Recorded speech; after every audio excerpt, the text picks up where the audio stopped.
I'm Scott L. Miller. It is Thursday night, and that means it is time for the Thursday Night Live here in Nicaragua. We are jumping on a little bit on the early side. We're before 4 o'clock today, which is pretty exciting that we're getting on nice and early, getting things started. We're trying to move this up a bit every time to get more time.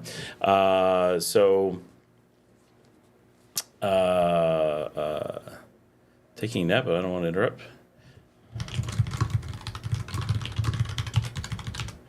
I'm getting information about a dog that we just sent in while we're waiting for people to jump on. I'm going to go ahead and take a look at this. We're following up on Tommy, the dog that was fostered by Jillian and Janet has been keeping. They did a snap test. They're looking for hemoparasites. They came out positive for LHI. Need to do a positive treatment as soon as possible for this. Good thing is he doesn't have very marked symptoms of the disease, so treating it just in time. He has severe periodontitis, grade 4 to be honest. Tooth loss due to bacteria and tartar. Also gum recession, needs urgent dental prophylaxis because these bacteria migrate to the heart and lungs every time he pants or swallows. Okay, got to get that.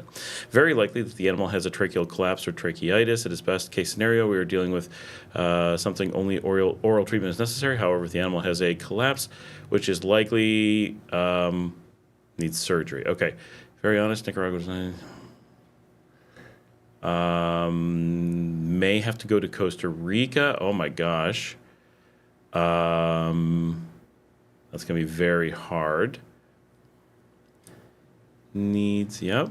Just going through all this stuff. What do we need to do now? X-ray, ultrasound, yep.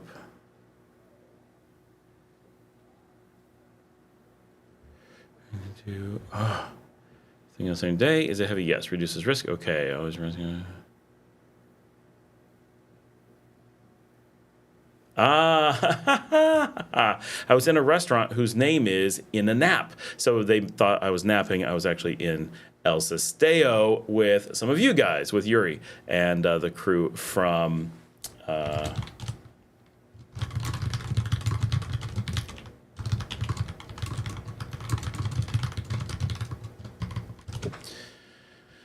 Okay. What a week. It has been doing our best to save that little 12-year-old dog who is oh so sweet and needs an awful lot of care. So I'm a little bit behind on everything, but getting things up and going. We got 7 people on. I don't even have the screen up to tell me who's chatting. That's how far behind I am. But we're on before 4 o'clock, which this might be the earliest we've ever actually managed to go. So Desert Sunset says hello. Hey, Desert. Alan is already on. Hey, what's up? Yep, Desert is number 1. Alan says, big fire in Mercado Oriental right now? Oh, my gosh. We need to have some news about this. I'm going to text some people. Alan, where are you seeing the news? I haven't been looking at anything. Un fuego and Mercado Oriental. Hold on, we're gonna go let the dog in. Nobody leave, we're just opening the door. He's a needy little dog that wants to be with us. Come on, little boy. Oh, and he's running away. He wanted people to play with him. He probably just wanted to make sure we were in here or something. Oh, dogs during a live stream. This is why I need a producer.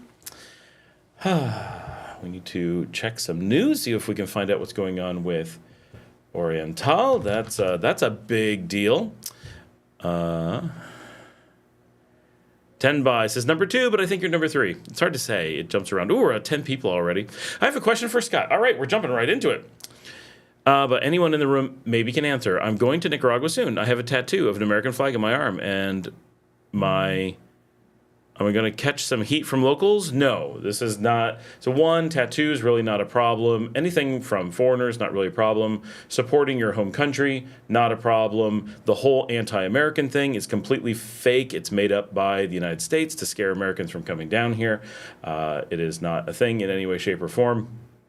You see, I don't know how much I see tattoos of American flags, but probably a bit actually, because there are so many vets who, for one reason or another, retire to Nicaragua.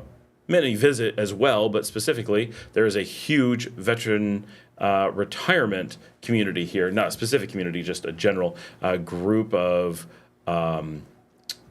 vets, right, in the country, and because of that, like you're going to see clothing and tattoos and all kinds of things with American flags all the time. And there are so many Americans vacationing here all the time. Like that stuff is really not in any way something you have to worry about. There's lots of the world where you really want to not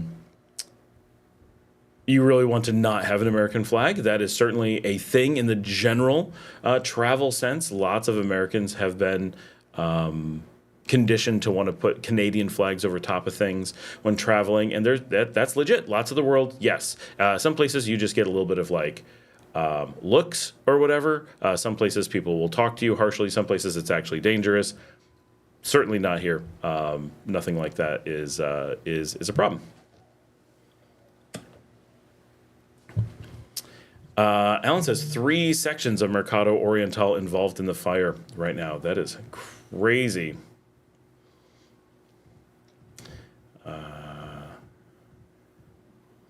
Hold on. I'm looking for news on this to see if we know what's going on.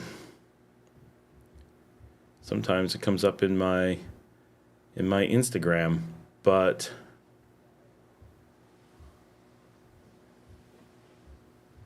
no, I'm not seeing any news. It's probably happening right now and hard to do. All right, I don't see anything from L19. See if I can search.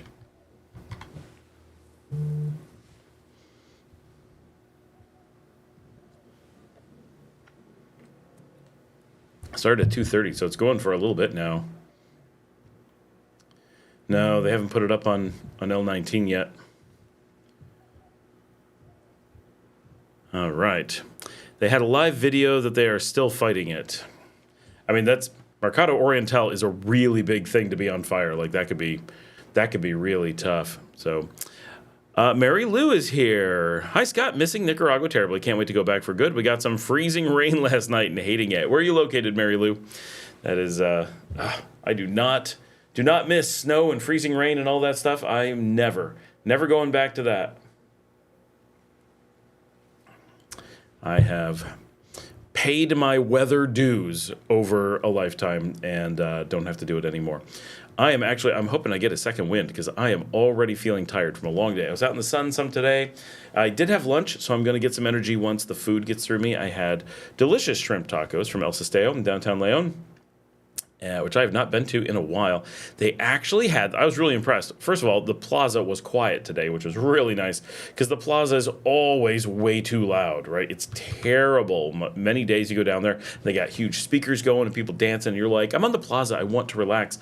And El Sesteo today had nothing on the plaza, so they were able to be quiet, and they actually had a live piano player come in and playing like traditional songs on the piano, which was really cool. Oh, Mary Lou, you're from Niagara Falls. I grew up in Niagara Falls, well, the Niagara Frontier, U.S., so a little ways away, but pretty close. 10 by says, the man who was jailed, in my opinion, unjustly for killing a drunk driver in a car accident. The whole situation has scared me so much that I've been afraid to move forward. Okay, so 10 by, first of all, no, he was not jailed inappropriately. And absolutely, there's no possibility, nothing that happened with that should scare anybody. Have you watched my videos on it? Because they dig into why in no way whatsoever is it scary. So, first of all, he was jailed for a well-known thing. So let's go into this. This is a great thing to talk about because we don't have a lot of questions. He did have an accident and he killed somebody. In a situation where that happens, there is the unfortunate possibility, not likelihood. A lot of people like to jump to likelihood, and this is something he was warned about. We've all put out this information. If you choose to drive in Nicaragua, especially if you don't live here, especially if you're a tourist who is a high flight risk, right? Oh, you got a ticket out the next day. That's going to make you a high flight risk, right? You've got reasons to be getting out beyond the accident, right? You have no ties to the country. You could easily end up, be reckless, and just I'm out of here, right? So there's a little bit of risk from the country, right? They don't want people taking off, and that's a really common thing in a small country, right? They already have this problem with real estate deals and other things with foreigners on a regular basis, that they have a tendency to come in and then just run away instead of paying their debts or whatever if things go bad. Instead of declaring bankruptcy and having a legal process, they flee the country to get away from debt, and that has left a lot of banks and businesses destroyed. And there's so it's a real risk. Right? So you go, if that happens and they feel you're a flight risk, like there's a bunch of things that come together. In the case where you've possibly created grave bodily harm or death, you can be held for up to 42 hours in jail. Is that scary? Yes. Some people have different levels of what that level of scary is. Is it inconvenient if you're on vacation? It's horribly inconvenient. It's a major reason that we say people probably shouldn't come under normal circumstances and drive in Nicaragua while on vacation. You don't have a lawyer lined up. You don't know how to react with the police. You are figuring out how to drive in a situation that's very nerve-wracking and such. It's not a thing to do while you're on vacation in most cases. Some people love it. A lot of people are like, I would always drive when on vacation. That's fine, but we generally warn people that it's just the wrong situation to be learning how to drive in a new country, right? So it's just a risk that they took on. Now, they had lived here for a long time, so there's zero excuse for them not understanding and having all the resources lined up to deal with this. Once you're here for, a few weeks, you should have all that stuff. Not that it's a law, not that you're doing something wrong not to have it, but it's important. I have to let the dog in. It's really important to understand that just part of living in any place, including the country you live in currently, is having the necessary resources and knowledge as to what to do under normal living situations. You all have to do it in the US or Canada or wherever you come from. We just don't think about it because we live there. We spend our childhoods learning how to, you get pulled over by the police in the United States. We all know what to say as Americans. They don't teach us in class, but tribal knowledge across the country has taught us all what to do. We all know how to react. Well, those kinds of things you have to learn in a new country, and you have to put in some effort for that. You have to recognize that you have to put in effort. And if you don't want to do that for driving, for example, just don't drive. But so this is a family that took on the decision to drive. And if you watch their videos, all this is explained, right? I'm not explaining anything that they didn't explain. She just explained it over a lot of videos instead of a few. Okay, so he did kill somebody, or someone died from the result of the combination of them driving. He was going to go to jail for 48 hours. They have a requirement, or you're supposed to go get a lawyer and start dealing with things. He asked his wife to get a lawyer. She declined to get a lawyer immediately. She basically had a panic attack or blew off the whole situation, and for whatever reason, we have no idea, which this should have been a bit of panic because they had been there for a long time. Apparently, they had residency, so the country assumes and expects a certain amount of knowledge and behavior from them. They've been here long enough. Once you have residency, you're on your own, right? You're expected to use a lawyer to get residency. Again, it's not required by law. You're expected to use a lawyer if you are in an accident. It's not required by law, but normal people need to do these things, even Nicaraguans. So by being foreigners and taking on those responsibilities themselves, they've decided to be in high risk, but that's okay. They're just in high risk and they're not hurting anybody. So it's their decision. Then when they had this accident and they got scammed by a lawyer because they didn't have a lawyer, they didn't have neighbors they could trust, they didn't have anybody they could call, they didn't have this channel, right? All it would take is having this channel or this community or the WhatsApp group or anything like that. Boom, none of this is a risk. Not at all. Then someone scammed her and convinced her to request him to stay in jail indefinitely, which she did. And that is it. End of story. If your fear is that you are going to have a spouse request that you not get your rights given to you, and you also agree to that, because he agreed too, then it doesn't matter where you move. You could stay where you are. If you end up in a situation where the police need to question you and your spouse comes in and goes, I think he should just stay in jail for a few months while we figure things out. And you go, yeah, I think I should stay in jail for a few months while we figure things out. The police have the option, I think, to go, I mean, it's within our discretion to put you in jail, so okay if you want, right? Now, not every cop is going to agree to that. Some are going to be like, you're wasting our resources, get out of here. Some are going to be like, you're being an idiot, get out of here. Some are going to be like, if that's what you want, I don't know why you want that, but foreigners are weird, okay, right? And they had a reason for it. I'm not saying that there's zero reason behind it. It was just really bad logic. But this was 100% a risk they took on without necessity, and the time he spent in jail was 100% voluntary past the first 48 hours. Completely voluntary at their own request. So what you're saying, if you say this situation has you scared, you're scared that you're going to ask to stay in prison? I mean, if you think you might do that, that would be a scary thing to fear my schizophrenic alter ego might do to me. But under normal circumstances, it's not really something to be afraid of. Nothing in her situation, nothing in his situation should cause fear unless your fear is you can't resist driving and you're really afraid of 48 hours in jail. If that's what you fear, then that is a reasonable fear because that could happen. And that's why we recommend that people really carefully consider whether or not they want to drive. Every time I go out driving, I am acutely aware that if something out of my control was to happen, and it's possible that it was in my control and they can't determine it right away, that I could potentially end up for 48 hours in jail. That is the limit that I could end up in jail. We only know of this one scenario where, I mean, he was going to jail for 48 hours, right? That first 48 hours, not his fault. But past that 48 hours, totally their fault. I'm not saying that we should blame them, right? Someone tricked them into requesting it. But that was a trick, right? And then the things that really caused that to spiral out of control was this seemingly minor thing of, can we hold him in jail while we do stuff? Okay, if that's somehow beneficial to you.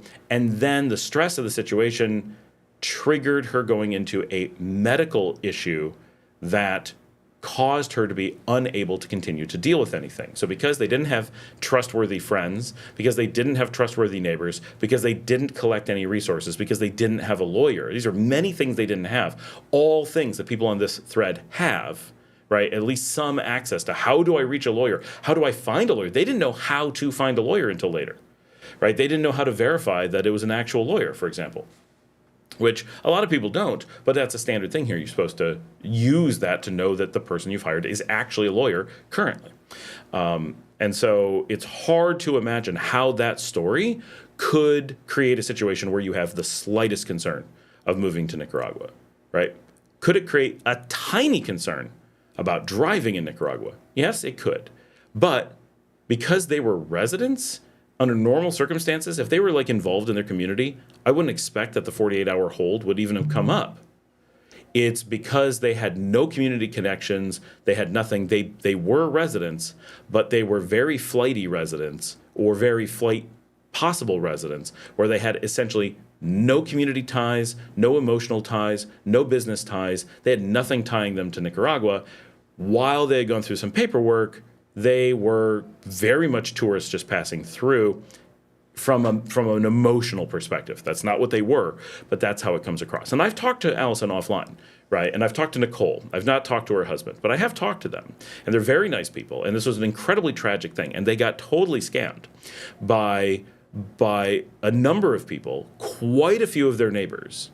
And that was the biggest risk for them, was that because they didn't have the trust of their neighbors, what they did have was a number of neighbors who knew enough about them to be predatory and knew that they had quite a bit of money, that they had access to money, that they didn't have other connections to protect them, and they took advantage of that by trolling them and using a group of neighbors to scam them. Because it was not one thing. Right? She didn't fall for one skeevy fake lawyer who stopped by and said, I'll be your lawyer. No. This was her whole community got together and scammed them, things that normal people would not have happened. This is each layer of this stuff that happened to Allison and her husband and her family, where it was an extreme and unique situation including medical, their own decision-making, their interacting with the environment, that they were in a San Juan del Sur enclave, like all these things came together. Any one of them being different would make this situation not apply to normal people. I'm going to skip around a little bit because we're discussing this. Tenbai says, okay, if I did move forward with going to Nicaragua under the investor's visa, I'm getting mixed answers. If I can prove that I have a large legal sum of money, do I need to prove monthly income? There's no monthly income whatsoever in the investor's thing. So I don't know who's giving you any of that information, but they're not legit. Also, don't speak to until, on one thing you're saying, so I don't know so Tenbai, fill me in. So in your discussion, you're saying you're a little bit afraid to move forward. Does that mean move forward with continuing to be in Nicaragua, or does that mean you haven't come to Nicaragua yet? Those are important things. I didn't read your last thing yet. Short of investing, the money to make more money, I will have none, but I will have plenty to live the rest of my life and my children's lives, even just with the cash that I have available. So I mean, unless I'm missing stuff, so fill me in. But what I'm missing is, if you have that kind of money, then why are you investing? And I mean, your answer could be, because I want to, it's going to be fun. Cool. Then awesome. That's a great answer. But is that your answer, that the investment is for your fun? Because if you have enough money to live on, you might invest that. I mean, there's a number of reasons why investment might be the right thing for you, but it is not a requirement unless maybe you're really young and someone's pressuring you. I'm in a unique situation where I'll have approximately 6 months when I'm done with my responsibilities in America to get out. So currently I'm wavering between Nicaragua and Ecuador. I'll have about $1 million. Okay. So just going generically with medians, so first of all, if you're worried about things, Ecuador is the place to be worried. Not that it's a bad place. Ecuador is wonderful. All the Ecuadorians watching, Ecuador's cool. But much more violent crime, much more likely to have problems, a lot of expats, which creates more problems. There's some things that aren't perfect, but Ecuador is a very nice country with lots of expats who are happy there. Like it's absolutely fine. But if you're concerned about this kind of thing in Nicaragua, it's more likely to be closer to a risk in Ecuador. This kind of thing's not going to actually happen to you anywhere. But so with about $1 million, right? So think about, okay, let's just start. Tenbai, how old are you? Let's start with that. Shipping container and an airplane ticket to someplace. I'm not going to lose all my money to the U.S. government. Okay, just be aware, moving your money out of the country is very hard, but you may have a plan for that. While I'm waiting for you to answer, I'm going to read some of the other ones. EG says, greetings from Texas. It is cold today. How cold is it in Houston, EG? Alan says, the fire at Mercado Oriental is about 70% controlled. Mary Lou says, we loved El Sisteo. It's a great restaurant. You know, it's touristy. And I was saying this to Yuri and his crew. Like, it's touristy, but they actually have reasonable prices. They have very good service. It's a beautiful restaurant. The live piano was fantastic. They have misting fans. They have nice plants. The food is quite good. They may have the best shrimp taco in town, right? Which is, I mean, not the highest bar, but I've not had food there that I was unhappy with. I don't know anyone who has. So it seems to be pretty consistently a good restaurant in like every which way. Is it a little bit expensive? Yeah. Is it definitely touristy with quite a few expats in it? Yeah. But it's, the fancy restaurant on the square. And do loads of Nicaraguans who live in León choose El Sisteo on a regular basis, even though all those things? Yeah, they do. This is a legit Nicaraguan restaurant as well. So yeah, they're kind of doing a good job. I like it. Mary Lou says, we had great coffee at Pani Paz, is what she meant to write, and bought some to bring home. They actually make that right behind my house. Bryce says it's getting so hot here. Yeah, it is. León is hot today for sure. All right, Tenbai says, I'm 54. Oh, you're well into the year. My intentions are to make an off-grid estate large enough to support myself and my children, but leave enough money in the bank, calculated out to last pretty much forever. Okay, so if you want to do this, right, you don't want to leave money in the bank. Bank money will evaporate, and it doesn't matter what you do to keep the government away from it. Let's say the government never heard of it, right? I'm not saying you should do that. I'm not saying you could do that. But let's say you got $1 million in cash and your bank is a hole in the backyard that you cover up really well and no one ever finds it, right? You legitimately don't have it get stolen. It doesn't rot. It's cash and it lasts forever. The government is still going to get to it, right? How does the government get to it in the ground? It is going to inflate it away. And this is one of the reasons why inflation is maintained the way that it is, and that people is... Sorry, I just noticed Luke just put up a message. He didn't realize when ordering soup that he would get 1.5 quarts at a time. That is totally how soup is done here. The volumes of it are so insane.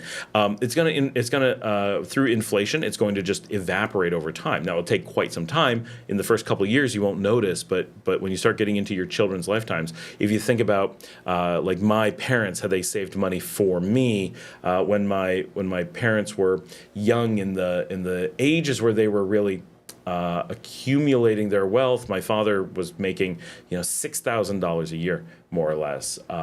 And if he was to save that for, say, 10 years would have given him $60,000. If he did that for 40 years, right, he'd have just short of $250,000, which is not nothing. But if that's what he had, and he had to live on it, and he wanted to pass it on to me to live on, and I wanted to not have to work from that, that would not in any way be enough to reasonably live on. It would last a long time. We could use it for a lot of things. You could do a lot of stuff with it, but it would not be that, he would have spent 40 years saving up, and that's every penny he earned for 40 years, right? So it's millions upon millions upon millions of dollars today that he would have saved to have only $250,000 be available to me at the end in that way. So that's a really tough way to do it. So going to take a hop over to Ecuador and put money in multiple CDs at 9 to 10% interest, which is a really good CD rate, but they only charge 5% fee for money leaving the country. Oh, only if it leaves the country. 5% is still on the high side, but okay. But if you kept it in the U.S., what's the risk at all? Because then you don't have that 5% fee. That was also where my money from my monthly income in Ecuador would have come if I go there. So if you're here in Nicaragua, you've got a couple choices. You're over 45, so you qualify for without any special accommodations, right? There's always special accommodations. Without any special accommodations, having $1 million, if you were to invest that, you would have returns that are enormous, right? Like enormous. And, at least for living here. If you were to stay in America, I understand that it would be sizable, but not enormous. But if you were to put $1 million into investments, you would expect to get, that 9 to 10% you're talking about. Let's assume on the low side. Let's assume you get 7.5%. You're going to bring home $75,000 per year. Let's even cut it down. Let's say you bring home $50,000 per year, which is plenty to live really well here. And then you're taking an extra $25,000 that you did earn from that and you're reinvesting. So your nest egg is hedging against inflation. You're still growing the actual nest egg for a bit. You're making more money. You're living well, and you're protecting your children because the nest egg is getting bigger. Right? Maybe you'll lose a little bit versus inflation, but I don't think so. I think you'll probably come really close to keeping up with it while living off of that. Anything else you do in your life and make some money, hey, icing, right? But the cake is taken care of. In that situation, you're bringing in far more than the necessary $1,250 per month. It's a little bit more if you're bringing in kids and stuff. You got to calculate it up a little bit. Let's just say it comes up to $2,000 per month. You only need to make $24,000 per year from any type of investment to cover regular rentista visas. At no point have you spent a penny. This is just, you have to have this much. It's not guaranteed income. It's essentially guaranteed income. It's enough money that they're comfortable with the level that isn't exactly guaranteed, and you're good to go. So the amount of money you have should, in theory, give you between 2 and 4 times the amount of money it would take to do a rentista for a family of 4, just throwing out numbers there, without losing any. You're not spending anything to do this. You're simply keeping it in an investment account, and you don't have that 5% fee of it leaving the country should you decide to leave the country. That's how we normally would handle that. If you do an investment here, right, then the requirement is that you actually invest the money, and it works like it sounds. The rentista does not work like it sounds. Rentista sounds an awful lot like you're dealing with rentals, which is not at all what the word means, even in English, but it's not a word we use very often in English, so that can be a bit confusing. But it refers to just normal investments as well. But an investor visa comes from doing investments, and they have to be real investments. There's no ifs, ands, or buts, but it's as straightforward as it reasonably could be that if you don't do the things that are necessary for the investor visa, it will feel like you're trying to cheat the system. You're trying to work around it. And if you do the things that are required, it'll feel like, well, I feel like an investor. Shouldn't I get residency? And basically that's how it works. The only thing that isn't obvious is the amount of money involved. To do the investor visa, what you have to do is invest $30,000 or more US dollars equivalent into actual, real, not a gimmick, functional, pre-approved businesses here in Nicaragua. Right? What's pre-approved?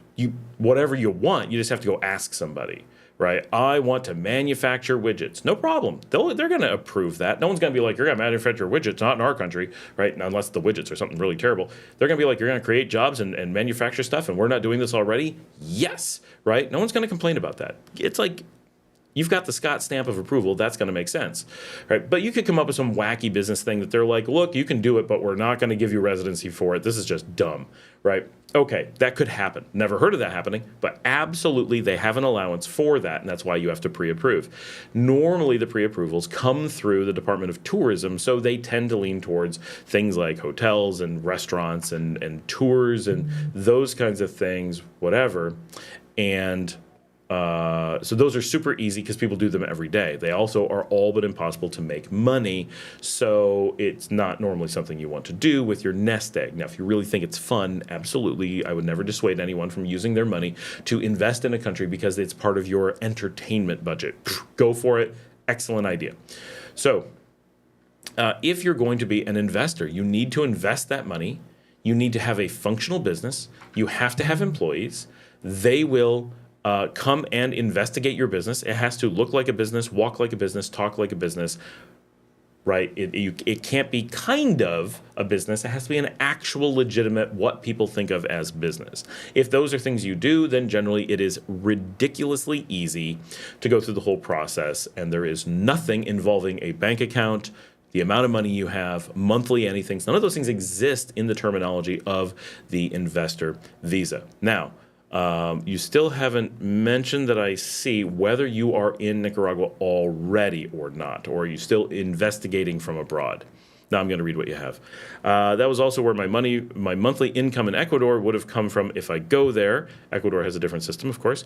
I want to build a self-sufficient farm that could potentially make profit, but I don't want to base my visa off of that. Is just dumping 30 grand into a government investment enough then? No, government investments are not open to you. And you need to be really careful. You need to be really careful in potentially. Okay, if you're investigating from abroad, stop immediately. Nicaragua is not a place where you can investigate from abroad. Do not speak to a lawyer from abroad. If you have found a website with information, everything is wrong. Everything's a scam. I have never found a legitimate external site with information. I've never found a lawyer that advertises or makes themselves visible to the outside world that is legitimate. I'm not saying that they actually can't exist, but if you investigate from abroad, assume beyond any doubt that you are being scammed. All of the interfaces that you can reach from abroad are there to scam you. There is a ton of money in scamming you. There is essentially none in giving you legitimate information. And we're not just talking about someone you get on the phone. We're talking the websites that are up. We're talking about Google AI's completely BS, worthless results about anything in Nicaragua. We're talking about Deloitte and Touche and the sites that they publish where they're starting with real information but don't have the context, so it's all interpreted completely wrong, and so forth. You have to be really careful and this is why we say you never look into this stuff in Nicaragua from abroad. Nicaragua gives you the ability to live here.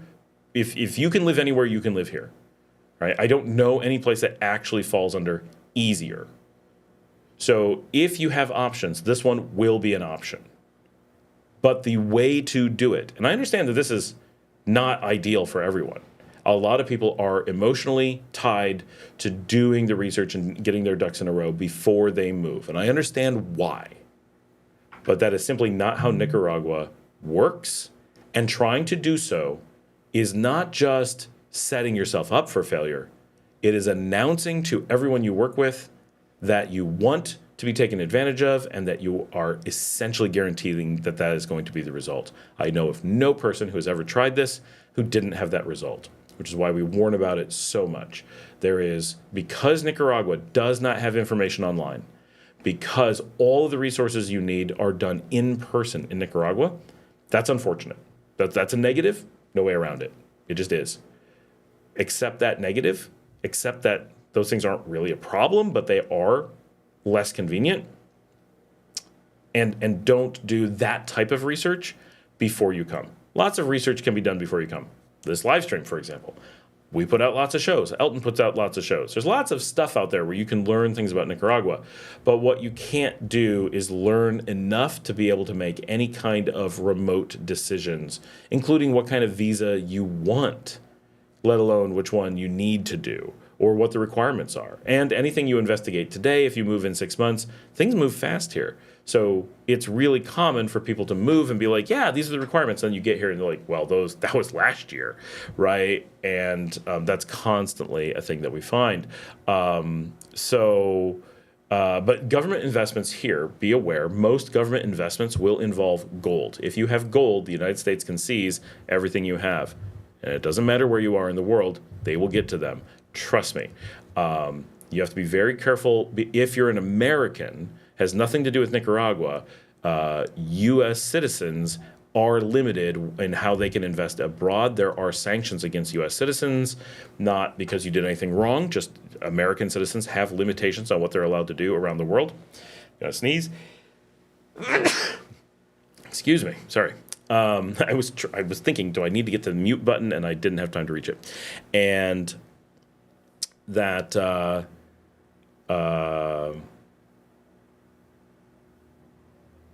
more information popping up. So you have to be very careful how you invest. Investing in your own stuff, you're fine. It's when you invest in other people's things and you find out what they invest in, that's where you get into trouble. There are government investments, as best as I know, that allow for you to invest in teak farms. I've heard about this. I have no direct information on it. You don't get involved in the business. There are some structures to make it kind of hands-off. There's no way you'll ever make money from that. They are just making money from you by making it a really simple way to buy residency, and you're basically just spending $30,000 on residency without keeping any amount of it, which is fine. A lot of people want that, and they're like throwing away $30,000 to just get residency. That's awesome. However, I don't know if it allows you to get residency renewed. It does carry some risks that I know nothing about, because it would not interest me. If I was going to invest here, which I have, I would want it to be a business that I at least have the theoretical option to operate and make profit, and the theoretical option to sell or to enjoy and do something with. Not that teak forest helping the universe by having more trees isn't something to enjoy, but you know what I mean. Okay. I've watched travelers' videos from just plain old Joes that have 5 or 6 followers going into very rural areas that are beautiful and the types of places I want to go. Great, that's good stuff to be watching for sure. I believe financially I'll be able to purchase the type of land that I want there, and a large amount of land. Yeah, I think very likely. I mean, you're talking about, you have a lot of money for Nicaragua. You have a good amount for the United States, but for Nicaragua, it is a ton, right? So you're in great shape. People move here with less than 1/10 of that and don't have problems, right? So Patinka says, who is Elton? If he's another resource, please post a link. Scott, you're a tremendous resource. Elton, some people... So wait, I have to tell a funny story before I post this, but I'll have his link here in a second. Really good guy. You should be. But I'm pissed off. His show passed mine. He's the biggest show now.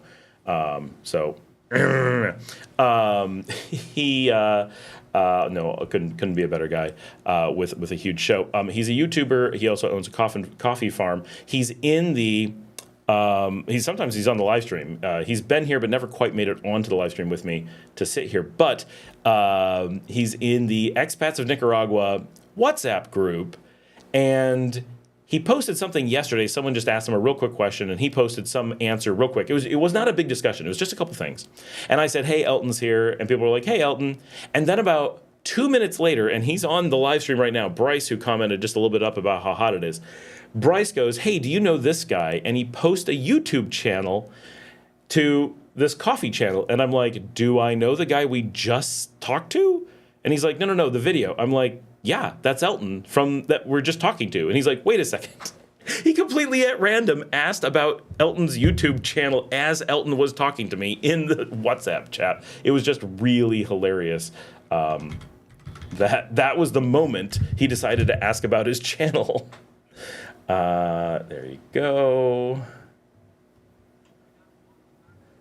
And hey, TJ, how's it going? This is Elton's immense coffee movement. I'm watching financially. Who's Elton? Okay, so how would I handle getting my 40-foot container there? I already know the type of paperwork that I need to bring and have authenticated. Could I literally show up with a 40-foot container? No. So a couple things. One, you can't get residency from abroad. So you can't just show up with a container, because to use a container, you got to have residency, or you're going to be a tourist doing importation. So let that sink in for a second. Imagine if you're coming to the United States on vacation and you want to bring a 40-foot shipping container with you. You're probably going to get some looks. Customs is going to be unhappy. You're not an importer. You're not an American. You're not even a resident. May not even have been there yet. So that's not a great scenario, because you're going to be doing importation under the absolute worst possible conditions. Same thing's going to happen here. It's going to be like showing up at the airport with a 40-foot shipping container on vacation.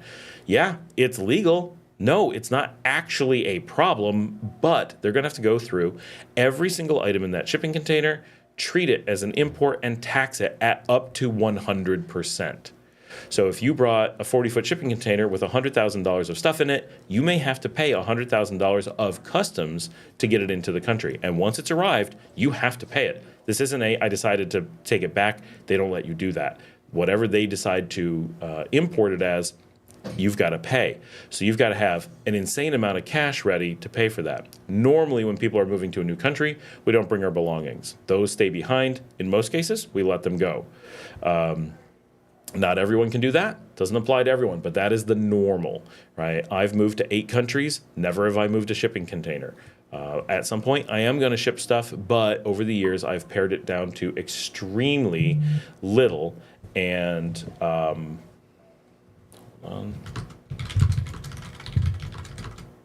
my daughter's asking me stuff.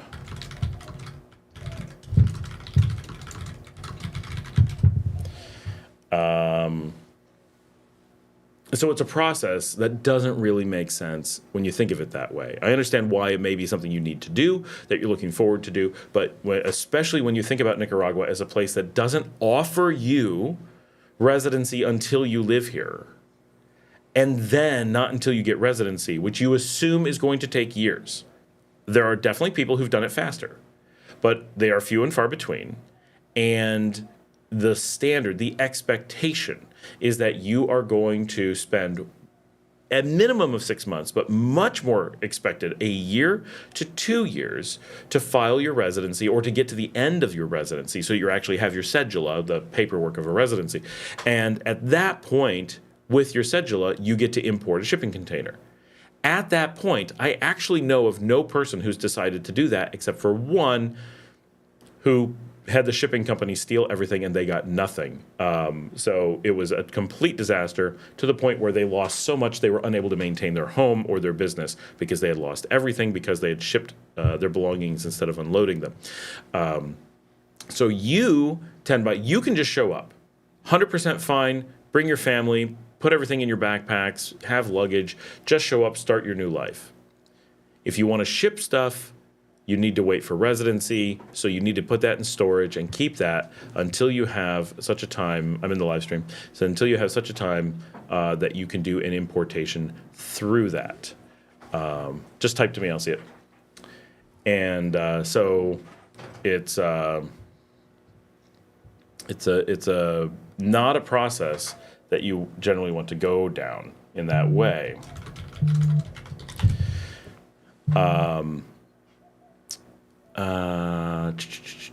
It was my understanding all I had to do was contact my bank to have the money transferred. You mentioned a problem. No, so the reason you don't transfer money in that way is because if you transfer money into the country, you have to, one, pay for the transfer fee, and two, you've now moved it into a country where it's much harder to make your interest, and if you are making interest here in the country, you're going to have to pay taxes on that. That's not salary. That's the country is providing you with revenue, so you'll have to pay taxes on that, which is not probably what you want to do, right? So you're going to take on a huge tax burden. You're going to take on a fee burden, and now what money you have is locked up in a country you probably don't want it to be locked up in. Right? It's not a very practical place to have it, and it will not provide you any protection that you imagine it will.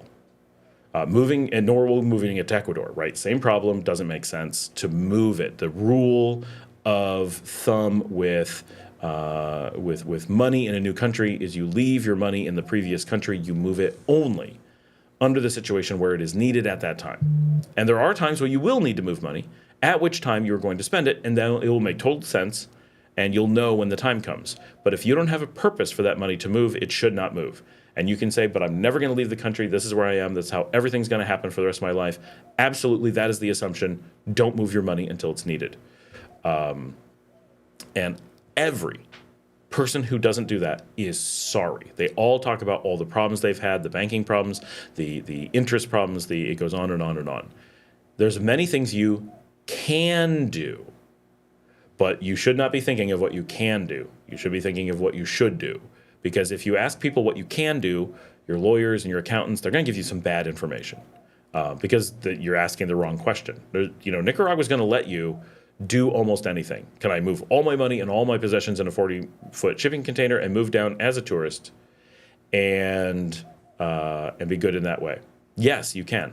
Would that be smart? Would that be financially wise? Would it be risky?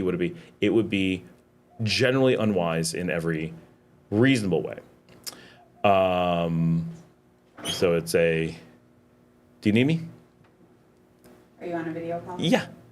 You can type to me. I had already typed to you. Okay.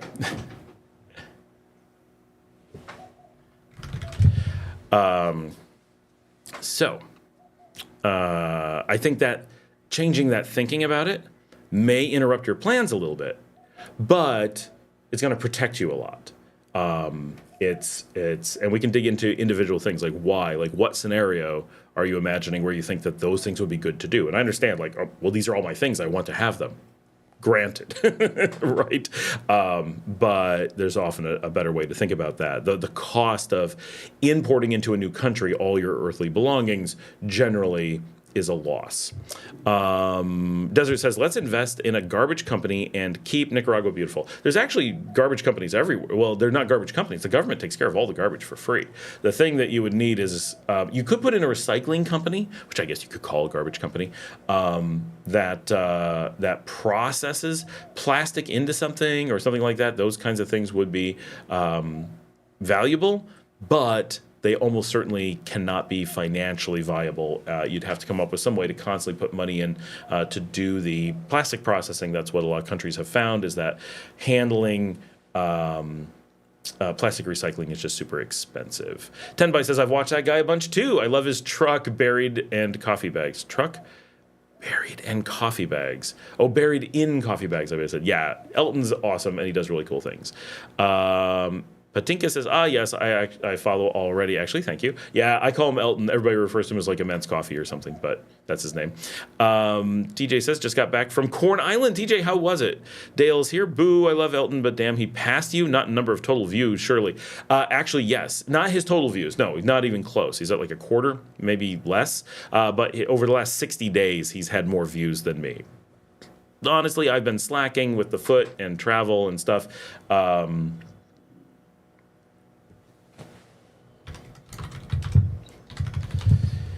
So partially that's on me, and he's had a really strong couple months. So, but I still have more viewers, and yeah, total views, I'm way ahead of everybody, right? That's not even in the.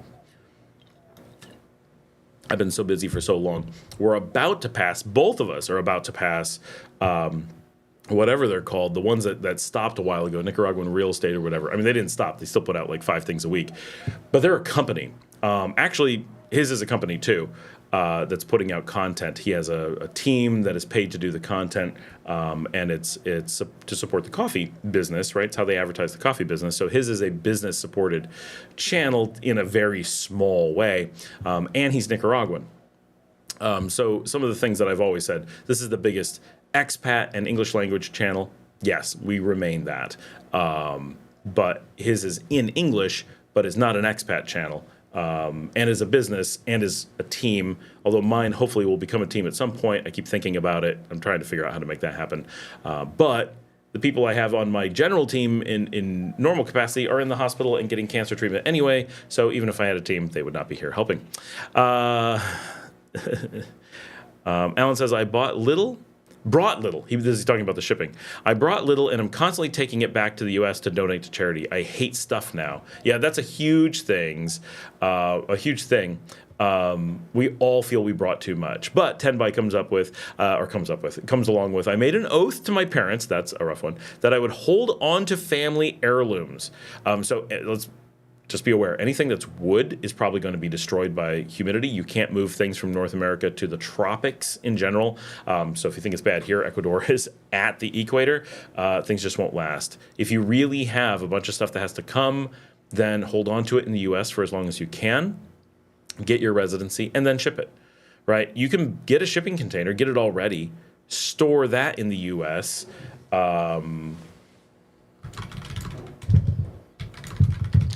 and then when the time comes, bring it down here. Yeah, it's going to cost a little bit more, but it's only during month to month, and it's going to save you potentially insane amounts of money on the import. You still may have to pay something on import if it's above the value that they let you bring in, and they decide that it's part of that. But it'll be far, far less. Mary's here. Hey, Scott, the video you did explaining the reasons people have different opinions of Nicaragua was really good. Loved how you approached it. Oh, thank you, Mary. It's funny because that one was, someone just asked me, why it comes up that way. And I'm like, oh, well, I guess that's, it was not something I was planning on doing. But I really like the video that she sent in. More of you guys need to send in video questions. Come on, I need those. Oh, we had a nice spike of viewers, and then they disappeared. Whatever we're talking about is not gripping people. Based off of what you're saying, I can't do in Nicaragua. I can do in Ecuador and pay a bond until the temp residency comes through. The information you're giving me is helpful no matter where I move. Thank you. Yeah, so in Ecuador, I don't know why. So really it comes down to, why do you feel the need to ship that stuff with you at the time that you move? I don't know. Ecuador can be a great choice. I don't want to say don't go to Ecuador. Ecuador's a cool place, right? Like a lot of people go there. Tons and tons of Americans go there. I am surprised that those are the two choices. Very rarely are Nicaragua and Ecuador up against each other. Actually, I think we'd all be interested, Tenbai. What makes Ecuador and Nicaragua? What is the in the Venn diagram of countries? What is the overlap between those two countries that makes them interesting together? Normally, we find Nicaragua is possibly lumped with Paraguay due to some freedoms and flexibility that those countries give you and the low cost. Quite obviously, Nicaragua is sometimes lumped with Panama because they have the same weather. Sometimes it's lumped with Costa Rica because they have very close cultural ties and borders. Sometimes Nicaragua is lumped with Guatemala, El Salvador, and Honduras for the really obvious reasons that they're all in the single border zone. And so they are very much the same place in a whole bunch of ways and similar cost of living. Once in a while, Nicaragua is lumped with some places like, Paraguay also for safety, Argentina for safety. They're some of the safest countries, for example. But I don't think I've ever had someone who didn't have tons of countries. So they're like, all of Latin America is being considered. Okay, cool. Of course, they're going to be lumped together. But if you're only looking at two countries, I'm wondering what factors make those two specifically Interesting, because it seems like if I wanted Ecuador, it would rule out Nicaragua almost certainly. Or if I wanted Nicaragua, it would rule out Ecuador almost certainly. Tusk is here. Hey, Scott, good to see you. Tenbai says, culture of rural areas, freedom of laws, cost of rural land, being able to get away from foreigners in rural areas. I think you're going to find every single country, maybe a little bit less with Costa Rica, is going to accommodate that from Mexico to Argentina. Like, so okay, Argentina is a little bit less free, I would say. But culture of rural areas, it does vary, but it varies between Nicaragua and Ecuador quite a lot. But you're going to find similar stuff all the way in between, and beyond, right, in both directions. Freedom of laws, yeah, Nicaragua's on the high side for freedom.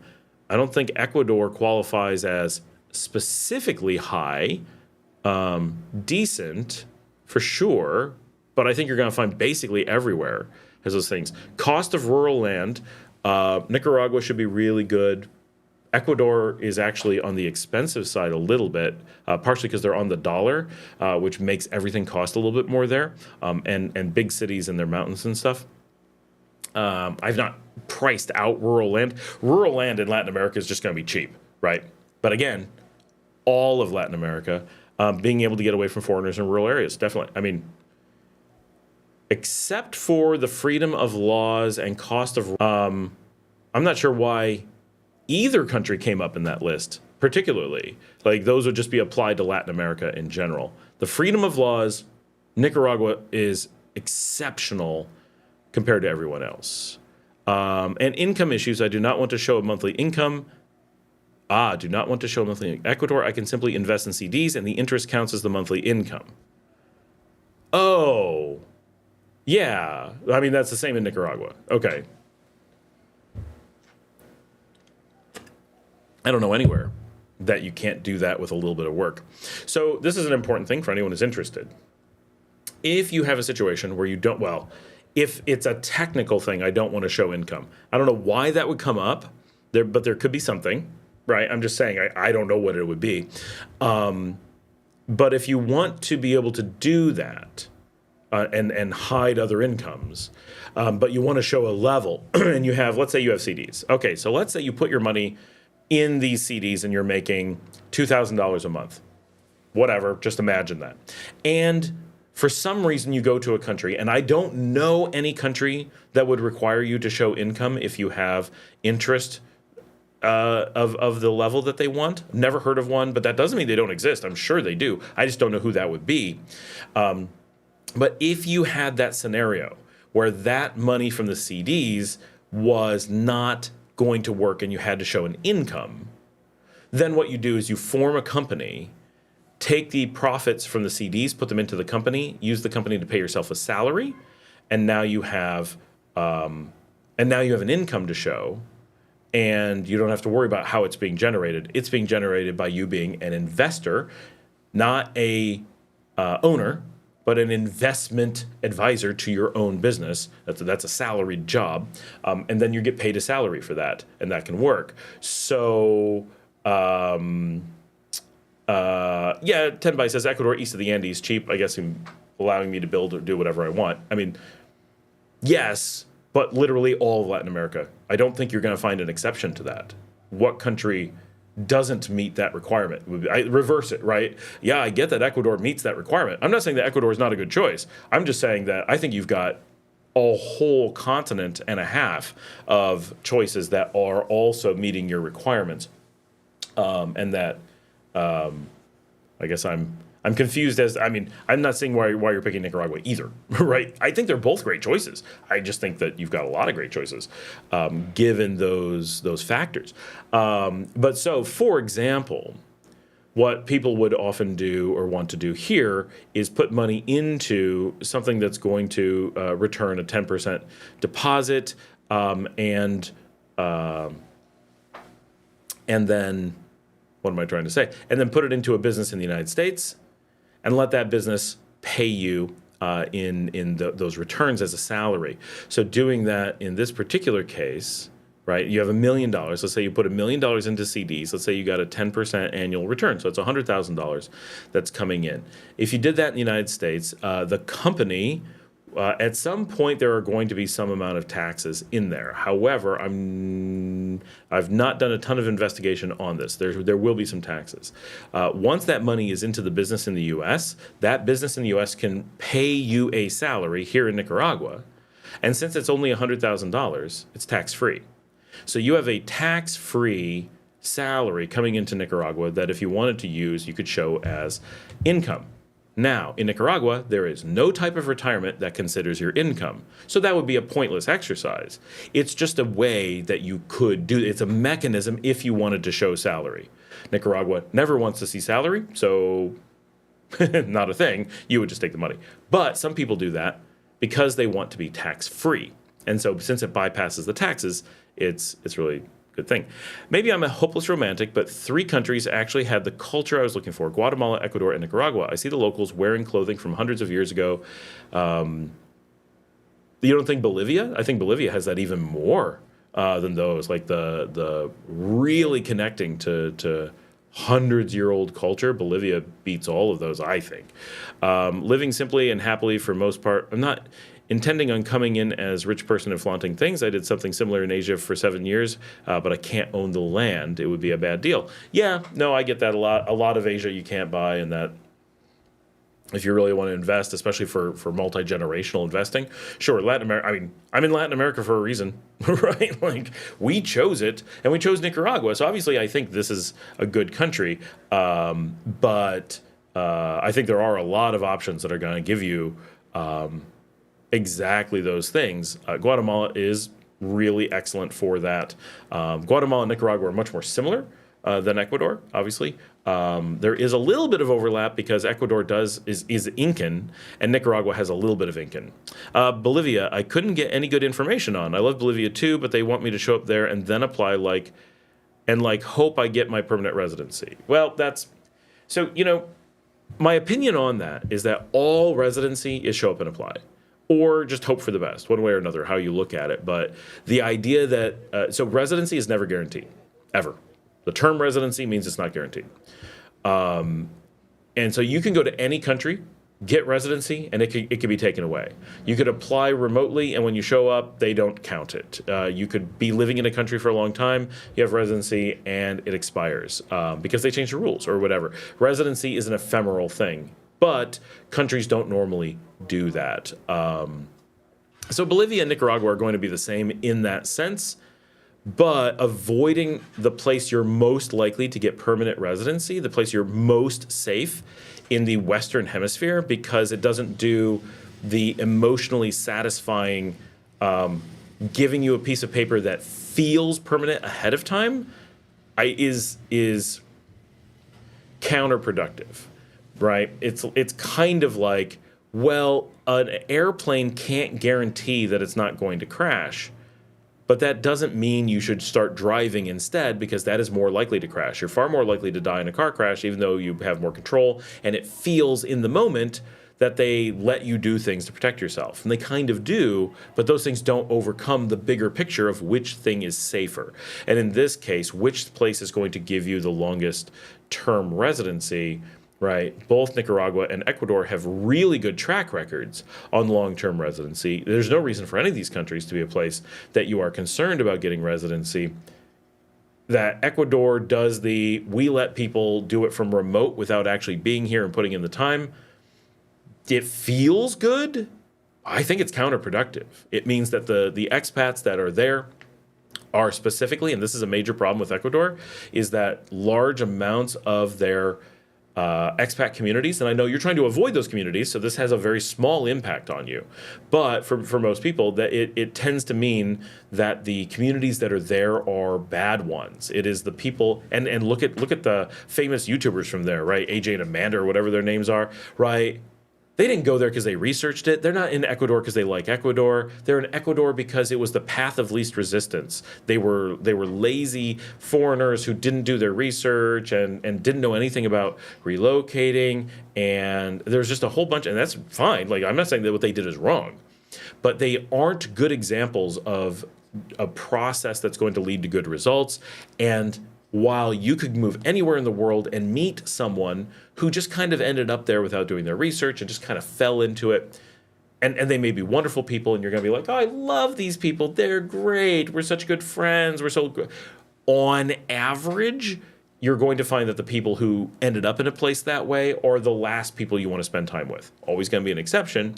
There's going to be people who did tons of research and all kinds of things, and they're total jerks and you hate them. Yep, also going to happen. But as a process for finding your community, it's a terrible one. I mean, imagine just saying that, right? Do you want to be in a community of people who took the time, did their research, and are with like-minded people who are living in their paradise? Or do you want to be with a bunch of people who did no research, made major life decisions, the biggest of life decisions, and are now in a completely ridiculous, reckless scenario where they don't like where they are, they have nothing in common with their neighbors, except that they're all kind of upset that they didn't make a good decision?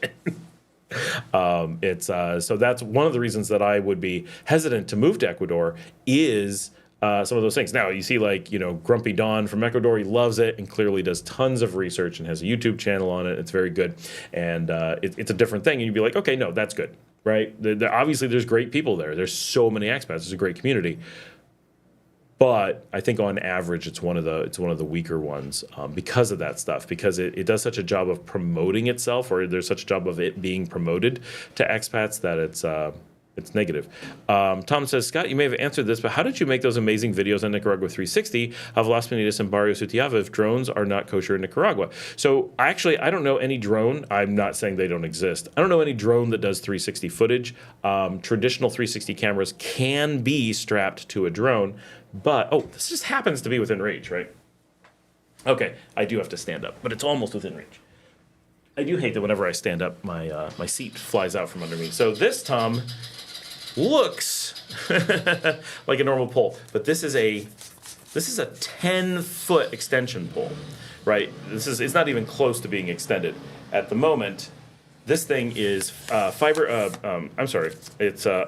graphite, and it is. Or carbon fiber, sorry, what am I saying? Graphite. It's carbon fiber. It goes to 10 foot. This is the 360 camera on the end, the Insta360. This is just the X3, the older one, but it's an excellent camera.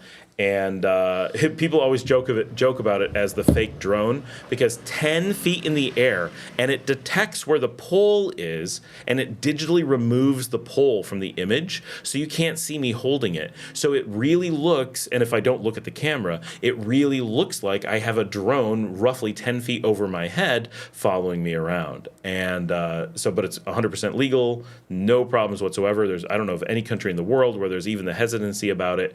It's just a really, really, really long tripod extension. And there are times where I take a full industrial tripod, and I can get that up to probably about 7 feet tall, and I'll attach this to the top of it. So I have 17 feet above the ground. Now that can't move around, but I'll have it 17 feet up. And with that 360, the angle of view is so wide that it makes that 17 feet feel much farther than it really is. Just because of if you look at the horizon, you can kind of, if you're next to a tree, you can be like, okay, clearly I'm only at the first branches or whatever. But the general look and feel will feel like you're way up in the air. So the 360 cams are amazing. Insta360 does make a special one that's meant to clamp onto some drones, and then you could really combine the two, but I don't have that, and you don't need it here. But one of the reasons that I keep this, or keep it, I'm not going to throw it away. One of the reasons that I invest in a 360 cam is because I'm able to do that really kind of unique style of filming. It's a lot of work in a lot of cases, and I don't do it that often. But when I do, it gets some really cool stuff, and I love the flexibility of it. There's a lot of cases where I'm just like, I can do things with this that I can't do with others. So it's pretty fantastic. I recommend these. They're not cheap, right? I mean, the pole itself is pretty amazing, but the 360 cam, I want to say, is like $700. For one like this. There is an upper model that you really don't need.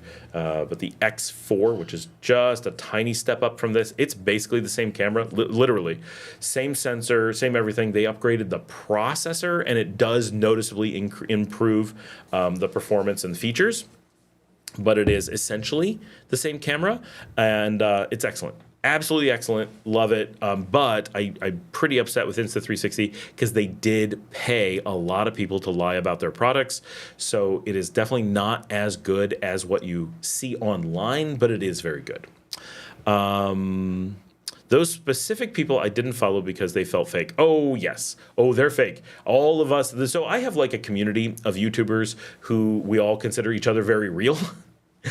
And we all know each other in person, and a lot of them we're on each other's channels and live streams and stuff like that all the time, and we all talk about them. They're one of the ones we joke about, and like the nomad guy, right? Like super obviously fake things, but those people, they're super fake. Although I do want to give them credit. They went to Southeast Asia and just jumped on this whole like we don't know anything about travel or living abroad. Like if you watch some of their videos, it only takes a few minutes to go, well, these might be okay people, but they certainly are not people I'd want travel or relocation advice from. They're super non-knowledgeable about anything. And when they're like Ecuador, blah blah blah, it's like they've never been anywhere else. They don't have the comparisons to make like useful information about it. They can say we like it, but compared to what? Nothing. They have nothing to compare it to. They can say it's expensive. Okay, compared to what? They have nothing to like. It just so at least they have admitted some of that, and it's like okay, that's cool. But they're just selling stuff, right? That stuff bothers me. They are specifically one of the two channels. There's another one from Paraguay that were so skeevy that I have a lot of people have told me I need to like sell classes or checklists or different things. Like there's ways to make a nice, small but reasonable income from doing what I do, which obviously I would love to do. But I'm so grossed out by the thought of being associated with them or the nomad guy or the people from Paraguay, not all people from Paraguay, there's one particular Pringles or whatever the heck they're called, that are all completely con artists. And I want nothing to do with them. I don't want anyone to ever be able to say, oh, you're just like, no, I'm like, I don't sell anything. Don't you dare. Right? Like, it is so awful. But I feel like I have to have that separation that I can't possibly sell anything. I also think it's really important that this information be free, and I don't have to sell it. So, so many of my audience would maybe pay, but really take a hit to do so. It would really go into their savings that could allow them to move, right? Some, like Tenbai, clearly has a nest egg and could easily pay me to provide some information. And I wouldn't feel terrible, having him pay $500 for some big set of information. Okay, he's got plenty of money. If he finds it useful, if I've compiled things to make his life easier, okay, like that's worth, paying me for my time, that'd be cool. But if I have someone who doesn't have those financial resources and feels trapped and is like, but I have to move to Nicaragua and I can't find the information I need, while I wouldn't feel that it was technically unethical for me to sell information, one, I would be totally stressed out that the stuff I sold wasn't actually worth as much to them as I charged, and it would be like, find out if it's worth this after you get it. I couldn't handle it, and I just couldn't. I can't live with this being such important information for people who may be so financially strapped, because people are coming, much less to Ecuador, but much more so to Nicaragua, because they're trying to survive, right? Not just, make your money go farther, and we want to make sure you have enough for the next generation. That's fantastic that's the kind of situation that there is, but they're trying to make sure they can eat for the next 5 years. They're trying to get into their retirement and actually not starve or actually not be able to get healthcare or something. I certainly don't want to cut into that. So it's, yeah, that's my take on the Ecuador people. Alden says, I heard it was less expensive to get things like FBI background checks and birth certificate apostilles from the U.S. Is that true or useful? So if you're an American and you're coming to Nicaragua, I think that's what you're asking, would you are you asking if you should order them remotely? In many, I mean, things like your FBI background check and birth certificates, if you're an American, must come from the U.S. There's no other place to get them. So I'm not 100% clear what you're asking. Maybe word that in a different way, Alton. Sorry that I didn't understand that. Tenbai says, again, I just want to thank you so much for all the information you've given. My pleasure. Maybe we've provided enough that Nicaragua is not for you. I think, from the things you've said, I think Nicaragua would work. It just doesn't fit the process that you're wanting to do. But I also think that Ecuador would work, and I think a lot of other places would work too. I think you've got a lot of options. And like if you go to Bolivia, I am confident that if you show up in Bolivia and you're trying to do good things, and you want to have a farm and you want to get off grid and you want to do it, you are not going to run into residency problems. It's just really unlikely. Bolivia is not in the game of screwing over people who want to be there. There's loads of Americans there. They don't make it as easy as Nicaragua, obviously. And the U.S. and Bolivia have a lot of animosity, but so does U.S. and Nicaragua. And I have offices in Bolivia, right? I've worked there for years, and you know, if you said, well, you can't live in Nicaragua, we need you to live in Bolivia, I wouldn't have a concern in the world that I'd be able to get residency. I wouldn't have any concern that it would be a great place to live, that I wouldn't like it, anything like that. Bolivia is fantastic. Cochabamba especially, but also La Paz, really like La Paz. Not a big fan of Santa Cruz de las Sierras. Have not spent time in Sucre, but there's a lot of Sucre, really. There's a lot of awesome there. I really like mountain living. My wife does not. She gets altitude and motion sickness from going on mountain roads, so we don't do that with her, but that's why we're not in the mountains anywhere. Alan says, Argentina would not like that depending on the area. Joseph says, do people in Nicaragua celebrate Valentine's Day? Not a lot, but yes, we definitely, Valentine's ads are running for like restaurants and hotels, like romantic getaway, get champagne with your room. It's not like all in your face, but it's certainly, I've seen a number of ads here. It's Dia de San Valentine. I think they get a lot of the tradition from like North America. I don't know how much it's like old school Nicaraguan culture. I'm just guessing, but they certainly celebrate. Absolutely. Desert says, I try and buy you a cup of coffee to just say thank you for your help. Well, thank you very much. 10 says, I just Googled importing my nicotine juice and so forth. I've been vaping for longer than it was available to the public, even in America. It's illegal to import the stuff I used to make it. I'm not surprised. There are vape shops here, but I do know that bringing a lot of those things into Nicaragua, at least, are not really available. I don't know what the exact laws are. It's not something that I do. I know you can go into the China stores and there's loads of vape stuff, but if you're like making your own and such, yeah, that might be. It's specifically very limited. Panama, too, you'll, I'm sure, really struggle there.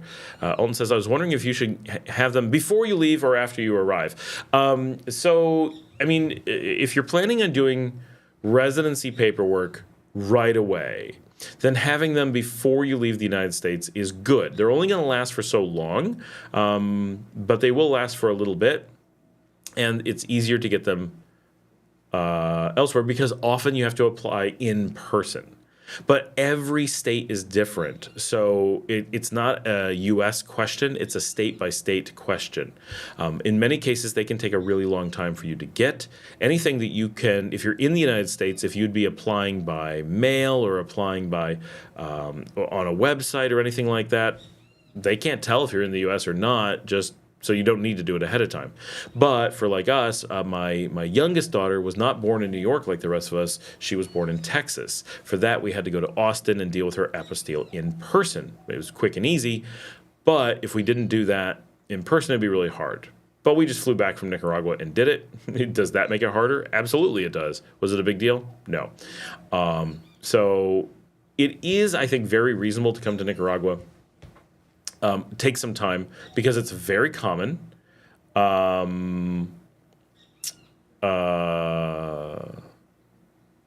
It's very common to, take like a year and a half to do residency. And so it's a very common thing to come, not worry about any of that stuff, put in a year, year and a half, and then then go back and get that paperwork. But yeah, that will cost more than if you had it ahead of time, had it in hand, and didn't have to ever go back. So it kind of comes down to what is going to make sense for you. My family goes back roughly once a year, see family and stuff. But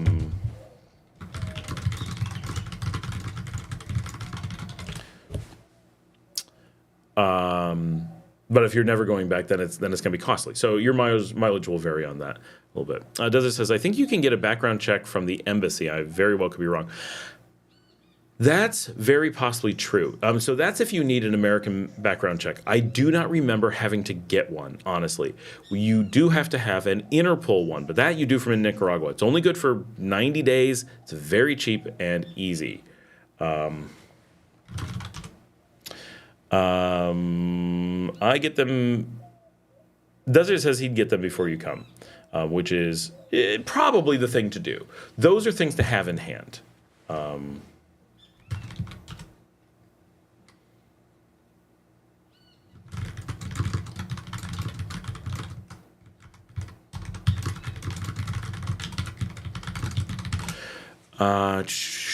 Tenbai says, I'm a model citizen. Do you think I would have any more problems getting residency in Bolivia than I would in Ecuador? I think the process is probably harder, but I don't think you would have any problems, right? Like if I go to Bolivia, I expect no problem with residency. A lengthy process, probably, but no problem.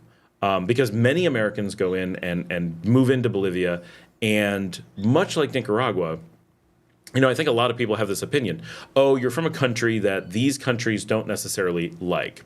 And I think everyone is kind of on board. We understand that, like, at a country level, the United States doesn't like Nicaragua. Nicaragua doesn't like the United States. The United States doesn't like Bolivia. Bolivia doesn't like the United States. Bolivia likes Nicaragua. Nicaragua likes Bolivia. Okay, we're all clear as to who's in what group on the playground now. Okay, so that's a country level thing.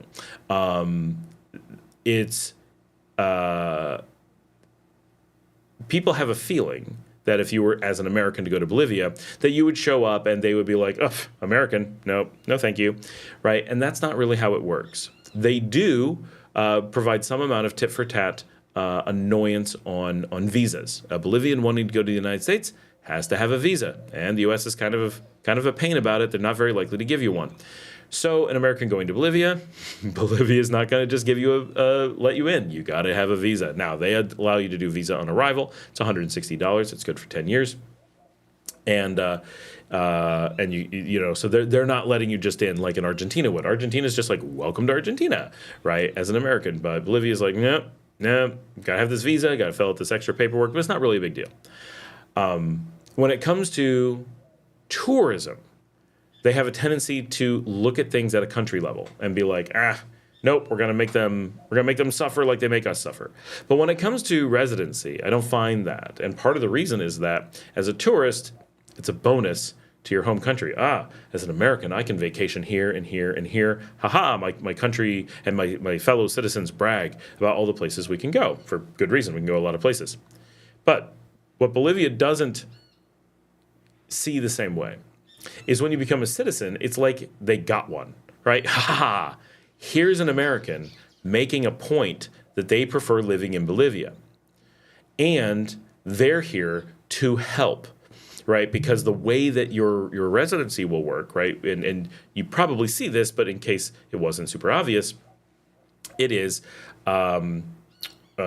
your income, your savings, your going out to eat, your labor, whatever it is you bring with you, that's what they're checking in your residency process to make sure you're not going to be a drain on the country. They may not be able to guarantee you're going to contribute to the economy, but they have a pretty good idea that they're setting everything up to make sure that that's what you do. So to them, they're taking resources out of the United States and putting them into Bolivia in that case. So they're pretty happy about that. One, it's good for their country. And two, it's a little bit of, it's the tiniest little prick, or, it's just a little pinch on the U.S. We got one. They like it better here.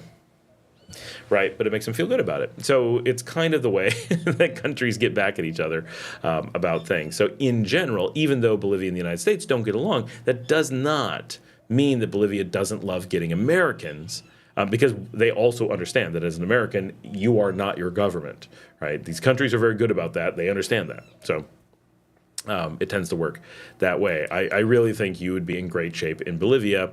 And remember, you can move to one and then move to another. I understand that that creates headaches, and if you're buying land and stuff, that's a huge problem. But there is a huge value to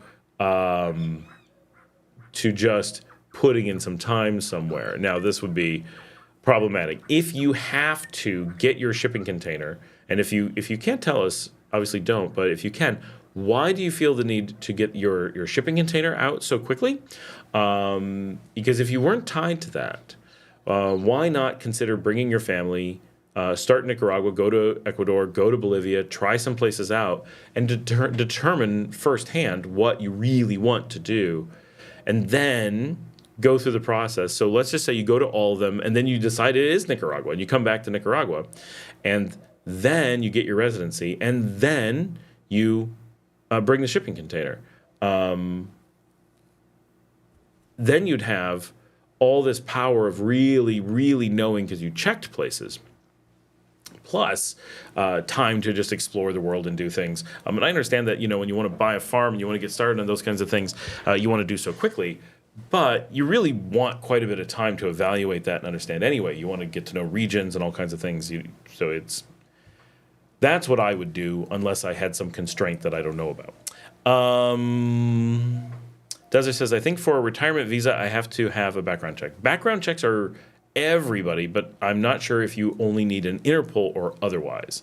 10 says you can only get the FBI background check from the FBI. The research I did said that they were only valid for immigration purposes for 6 months in each of the countries that I've been looking at. That sounds right.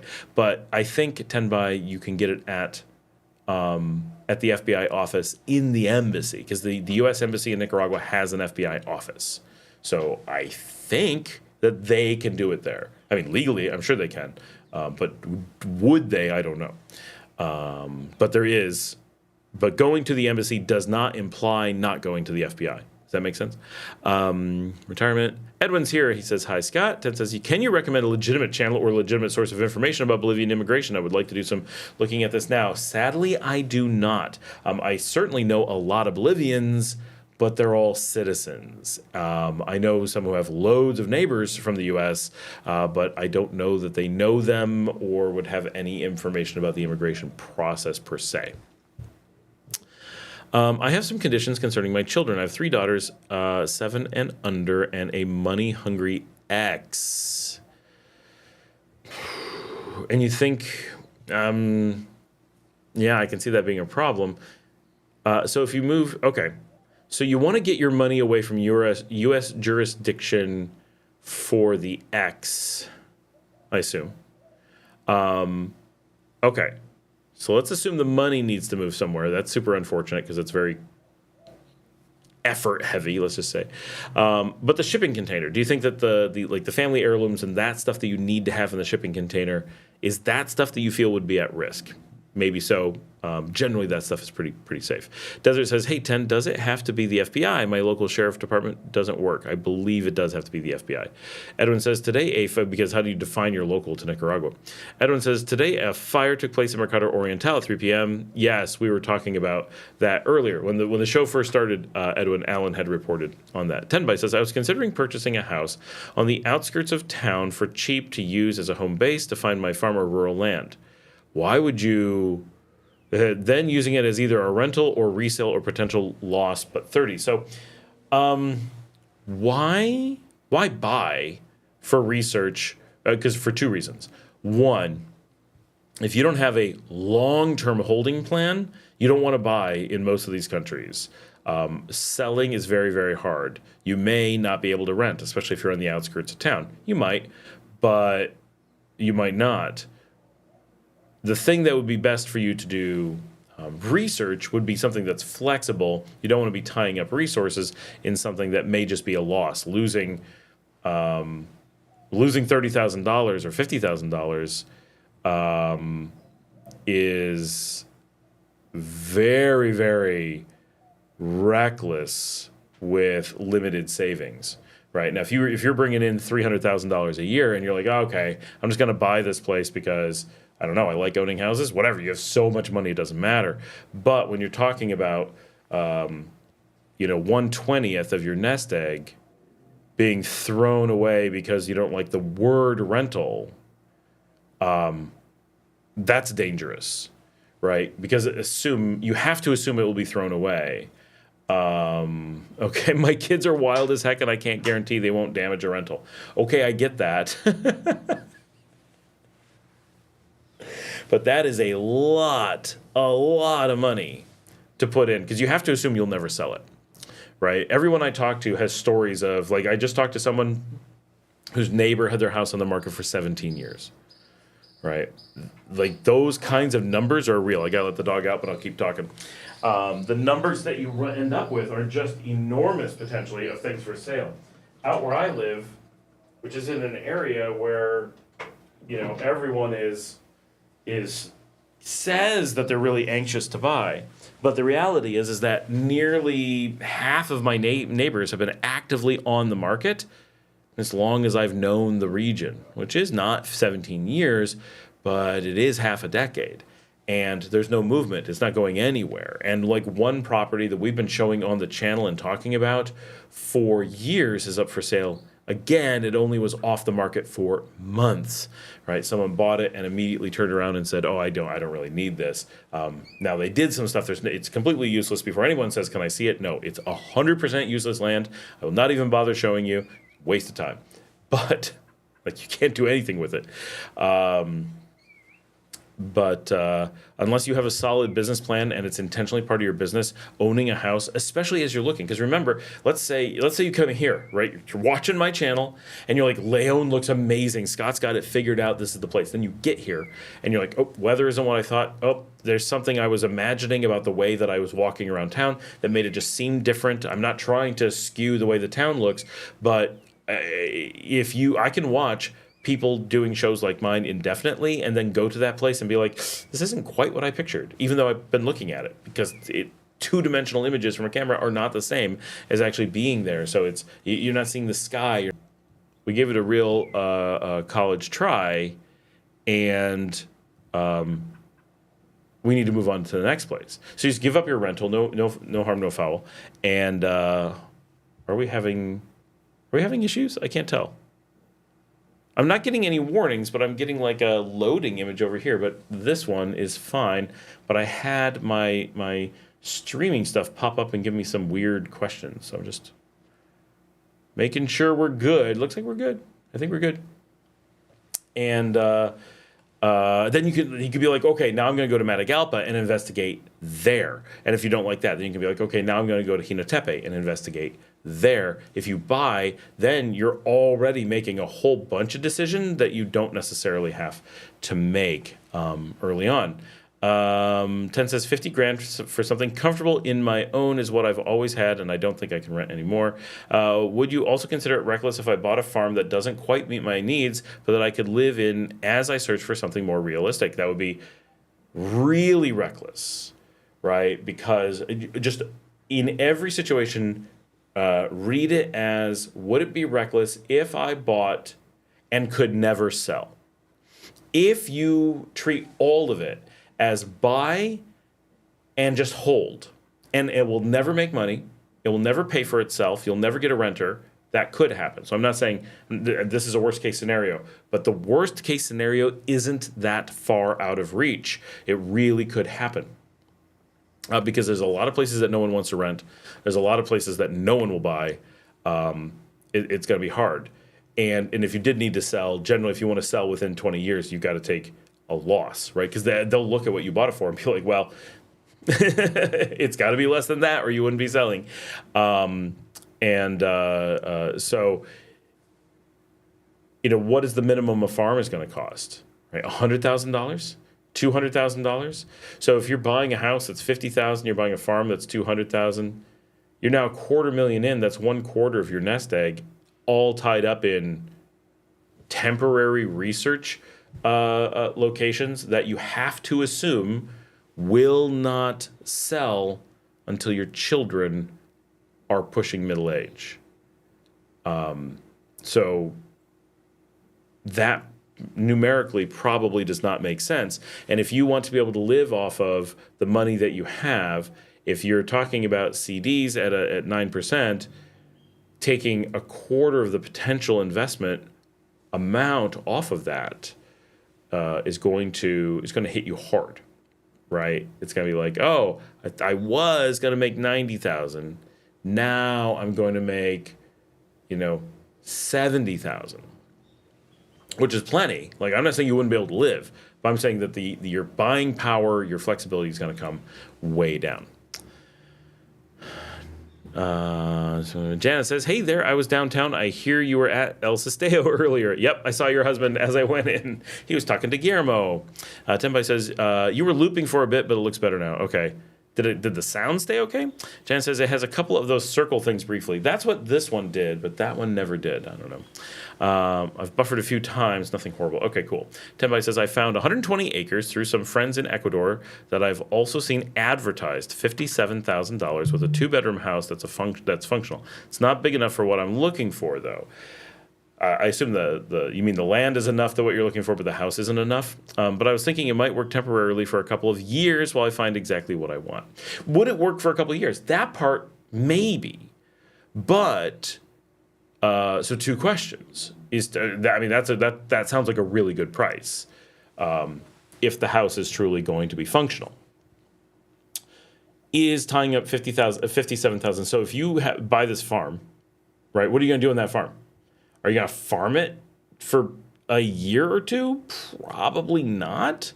The land isn't enough. Wow.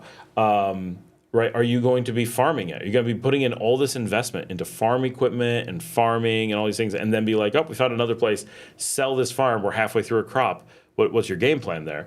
Are you, if you're going to be planting fruit trees, right? They're not going to come to fruition while you're there. So it's unlikely that you can have an active farm during your searching process. And now you're tied to a very rural location that's difficult to get out and do anything. So what would be the value in having a farm? I'm not saying it's not a good deal. Like it's 120 acres for $57,000 with a house. We'd have to see the land and the location and the house, but that sounds awfully good anywhere, right? But if it's not going to suit your needs, then you're tying up money and tying up your family in something that's probably going to make searching for the right place harder, not easier, I would think. It seems like a bad idea, even though it's a really good deal on its own. For the person that's the right property, $57,000 for a functional house with that much land would be amazing. Desert says FBI.gov. It's under the tab I want to. Oh, nice. He just checked the FBI background. If anyone's interested, you can do it online. Dale says Nika houses aren't as fragile as North American houses, and since the rent is so low, even if your kids did damage, it wouldn't be nearly as expensive as if they poked holes in drywall. That is true. Everything's concrete, so it really is pretty resilient. That said, I have some antique wood doors, and my dog is a maniac, and I have so much wood repair that we have to do in this house. But we plan to rent it for a really long time, so it's not the end of the world, but it's a thing.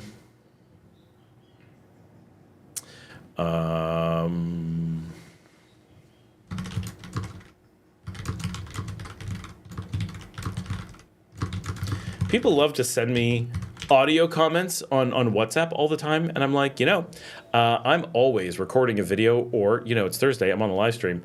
I can't listen until tomorrow. Like, I hope this wasn't important because I'm not going to hear it, ever. The this is Alan. FBI application is online, but you still need fingerprints done. Online request within 48 hours of visiting a U.S. post office location for electronic fingerprints, approximately 15 days after we receive your mailed-in fingerprint card. I wonder if the FBI offices allow you to do that too, or if there's a UPS office in the embassy. Mauricio's here.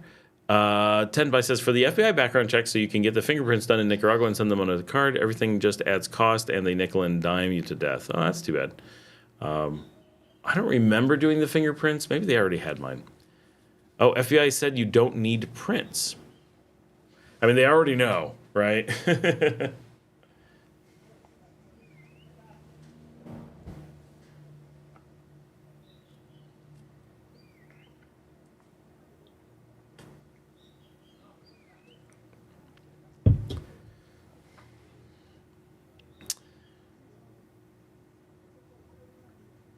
Nice.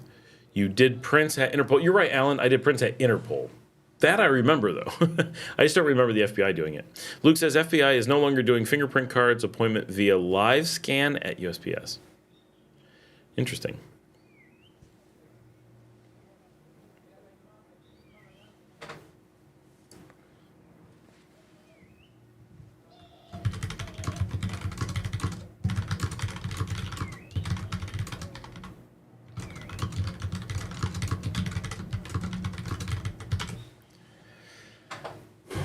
Live scan is fingerprints. They're just not ink prints. Oh, yeah. Maybe I did that and just don't remember. That would be less memorable for sure.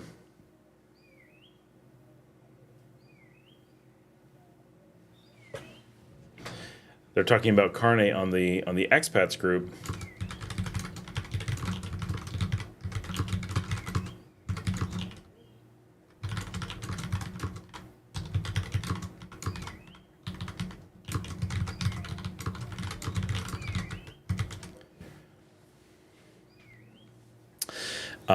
Stateside request, most efficient thing the USPS does. That's true. So the expats group is talking about Luke ordered a carne sopa, so meat soup, and it came with moriscos, seafood, not beef or pork, which he was pretty surprised by, especially because most restaurants, if you go to, there's Luke right there, because you go to most restaurants here and you say sin carne, say soy vegetariano, I'm a vegetarian, quiero mi comida sin carne, or quiero un sandwich sin carne, right? I do it all the time, and it always still comes with meat because they don't consider bacon to be carne, they don't consider jamon, ham, to be carne, they don't consider chicken to be carne, nothing. If it's not like beef, most restaurants don't consider it to be meat, and it's really confusing. And then when he gets soup, they gave him seafood and used it in the way that most places would only consider for beef, like only extreme in both directions. Never is there a reasonable middle ground, like the word we think is supposed to mean. Who knows what the word really means? Right? But then again, welcome to Nicaragua, where the native word for tomato is used to mean pepper. And the native word for, in Mexico, the native word for chocolate is used to mean peanuts. Stateside. Luke Carne was my fail. Little Roundhouse, Sarasota. Alan can type. Winkler Michelle. Aloha, Scott. Aloha, Winkler Michelle. Edwin says, did you see Canal Nicaraguense's latest video about the advance of the construction of the brand new Pista Héroes de Insurrección Sección Uno from Siete Sur to Boulevard René Cisneros? I did not. How's it coming along? I was just in Managua. Oh, I went to the 1979 with Luke. Luke and I went and hung out. By the way, Luke, okay. Luke asked me about this. Hold on, we're gonna. Luke says, not offended. I could have asked of a rate. Oh, could have asked about the exact ingredients. That bowl was family size. I mean, for most people, but a lot of people have allergies, and you can't be throwing moriscos at people. Like, that stuff is pretty rough. All right, so Luke brought me this Camelback. It's the Hog Pro 20. And this thing is freaking cool. Now, I did not, Luke, get to go on the hike I was supposed to do. I had 2 complete fails of filming in the last 48 hours. One, I don't know when we're going to be able to tell the story, but things went wildly awry just before I got there. and we had to rescue people. That's going to be an adventure in the telling at some point. And the other one, I've just had to run around and do stuff. The other, it's been good stuff, like Yuri and his folks came, and Guillermo, and we ran into all of them at El Sesteo. So I spent my day yesterday dealing with emergencies, and today doing that stuff. When I saw Luke over the weekend in Managua, he brought me this, and this is loaded up. This right now has 3 full camera systems in here. I was testing it to see what I could do. It's got the GoPro 13 system. It has the DJI Pocket 3 system, and like the system, not just the camera, but like with batteries and lenses and cases and protection and a tripod and some other stuff. I've got a hat in here. I got my phone in here, charger in here, money, wallet, and then my Sony ZV-1F kit in a protective case with a load of batteries, all in here, and it holds 3 liters of water, and it's super breathable, which is crazy important when you live in Nicaragua. If you're going to go out for a hike or something, you can't be putting things against your back. You're going to be in really rough shape. So this is all designed to be outrageously breathable, and I'm really excited about getting to actually try it out and go for a hike and see how it feels. Oh, I didn't even notice that I can expand the bottom a little bit. I was trying to figure out all the places where it's actually a little bit complicated to use as backpacks go, partially because of the water, but it's really cool. Oh, and I've got extra batteries hiding in like little side pouches here that kind of hang down a little bit. They're just batteries, so I can grab them real fast from that. So this, I think I'm going to use a lot for filming. One of the things I plan on doing is getting a mount that clips onto the shoulder strap and holds the DJI Pocket 3, so this can mount right here, and I'll have it just here. I can point it forward, and then it's got a gimbal built into it, and I can walk. I still got to walk softly to keep it from going wrong, but it'll have a really nice smooth thing, and my hands can stay free. I don't even need to keep my water anywhere because it's got 3 liters of water. So I'm really looking forward to trying that out and seeing what I can do.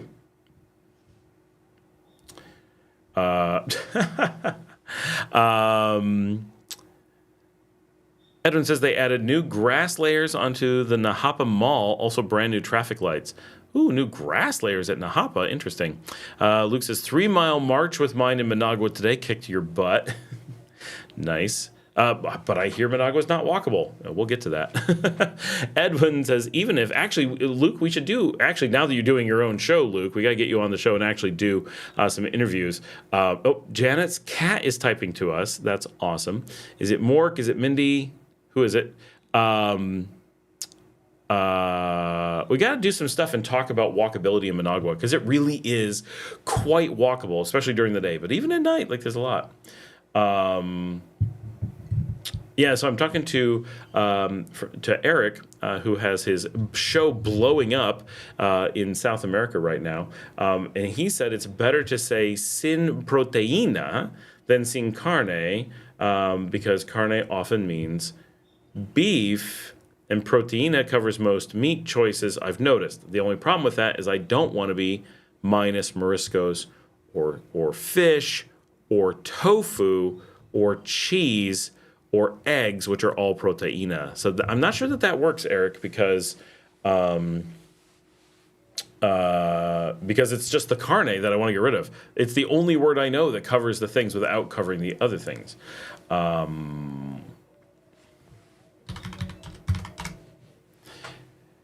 Okay.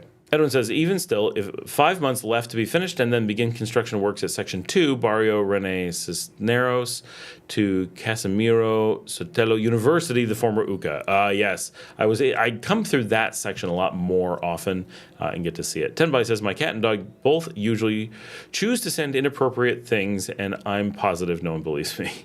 Janet says it was Mork. I called it. It was the first cat I mentioned. She has a lot of cats and some dogs. Since last Friday to this date, well, there was a nightclub just a few meters east of the Rotunda Cristo Rey. Recently, they demolished to give room for the Section 3 construction. Oh, that's kind of too bad. Probably needed to be demolished anyway. There's a lot of old stuff down there. That area could use some updating in some cases.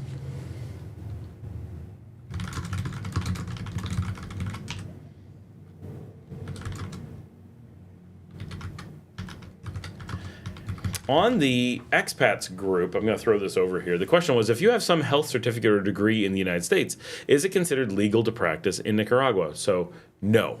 Just going to answer this. One, you have to have a Nicaraguan certificate. Yes, an American one will probably make it easy to get a Nicaraguan one, but no, just having an American certificate, which is less than a Nicaraguan one, is certainly not going to let you. U.S. Health certificates do not approach Nicaraguan standard, so they certainly will not qualify. You would not be even remotely prepared for the legalities of Nicaraguan healthcare with U.S. training. American doctors, if they tried to practice in Nicaragua, and I've had so many Nicaraguan doctors confirm this, be arrested on the spot. The type of things that they are trained to do in the U.S.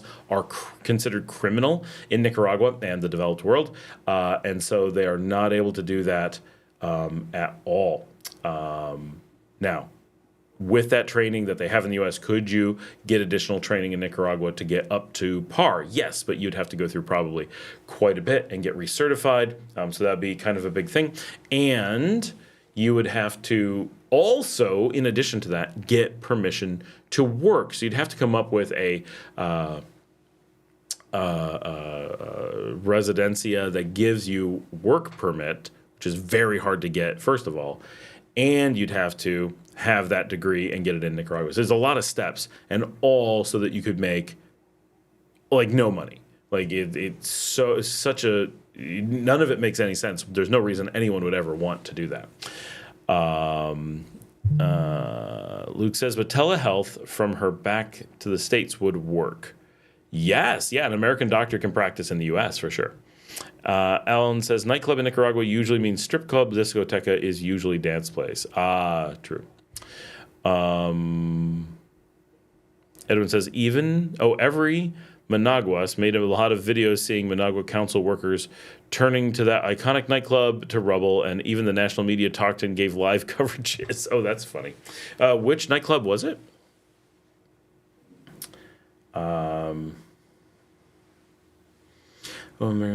This afternoon next to his stall. Oh, this is funny that Marcadito. Okay, so I have to respond to Laura. I'm going to say this while I'm on the live stream. You guys can hear me responding to the other channel. This is pretty funny. I'm responding using audio because they can hear me on the live stream as I record this for this group. But yes, I actually was taking a film of the Mercadito as I drove through early this afternoon to meet up with Yuri at El Sesteo. While I was filming the Mercadito, I thought I was safe and did not get Naked Guy in the video. And at the last second, he was laying face down on the sidewalk directly in front of the sanitarium.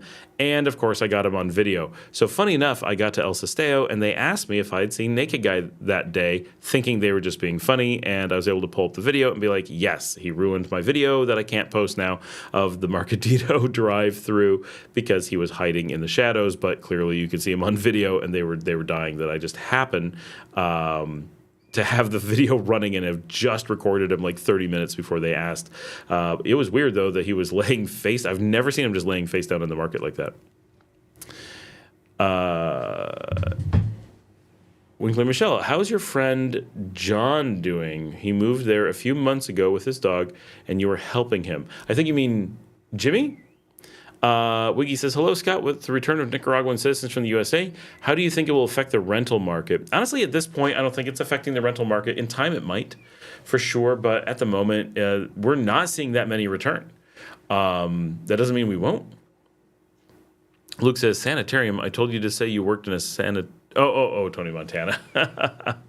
The Phoenix nightclub near Cristo Rey in front of the Puma gas station. I've never been there, but I am familiar with the Phoenix nightclub. But no, Wiggy, we're not seeing this mass. We're seeing a huge uptick in Americans moving in, right? Like that's so noticeable. How many Americans are coming into the country now? I think we had 20 just from the channel this week. Jimmy's doing Jimmy. I saw him yesterday, and he was the one leaving me messages that I can't listen to while I'm doing the live stream. So I'm not sure what he's up to today. They had kind of interesting housing situation, but many of you know Don Johnson, who's often on the live stream. Well, Don was rooming with Jimmy, but they ran into kind of a situation that I can't talk about on the show and are now looking for another place to live. It was funny in hindsight, let's put it that way. But we did have to do an emergency rescue yesterday, so it's a funny situation. But he's currently at the Simple. He and Poe, his dog, are doing pretty well, loving the Nicaragua life, although he's kicking around whether or not, because it's the first place he moved, whether it's his long-term plan or he wants to investigate other places yet. Those are open possibilities for him. Colin says, why are Americans suddenly moving to Nicaragua? So both the U.S. and Canada are going through a lot of things. Canada has slowed down. 6 months ago, we saw so many Canadians move down. Now it's shifted to Americans. But with all the changes going on in the U.S. and cost of living skyrocketing, fears of so many things, there's a reason why pretty much all the Americans we know abroad won't go back and visit the United States. We went back and did our final visit in January, and we don't know if and when we'll ever be able to feel comfortable visiting again. The climate of the U.S. has changed, and it was, some will argue that it's always been kind of the way it is, and some will argue that it's kind of a new thing, but it's not a country that a lot of people are happy with its direction, happy with the state of things, don't feel confident in the way that it's going. There's a lot of ways to look at it. But the U.S., one way or another, whatever you support or don't support, the U.S. is going through change.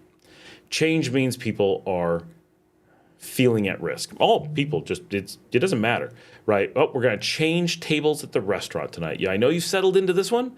We're going to move you to another one, right? That change makes you uncomfortable. In a restaurant, you can handle the change, right? Well, I'm uncomfortable, but I'm not going to show it on my face. I'm just going to move to the other table. But anytime you go through change, humans just have this adverse effect.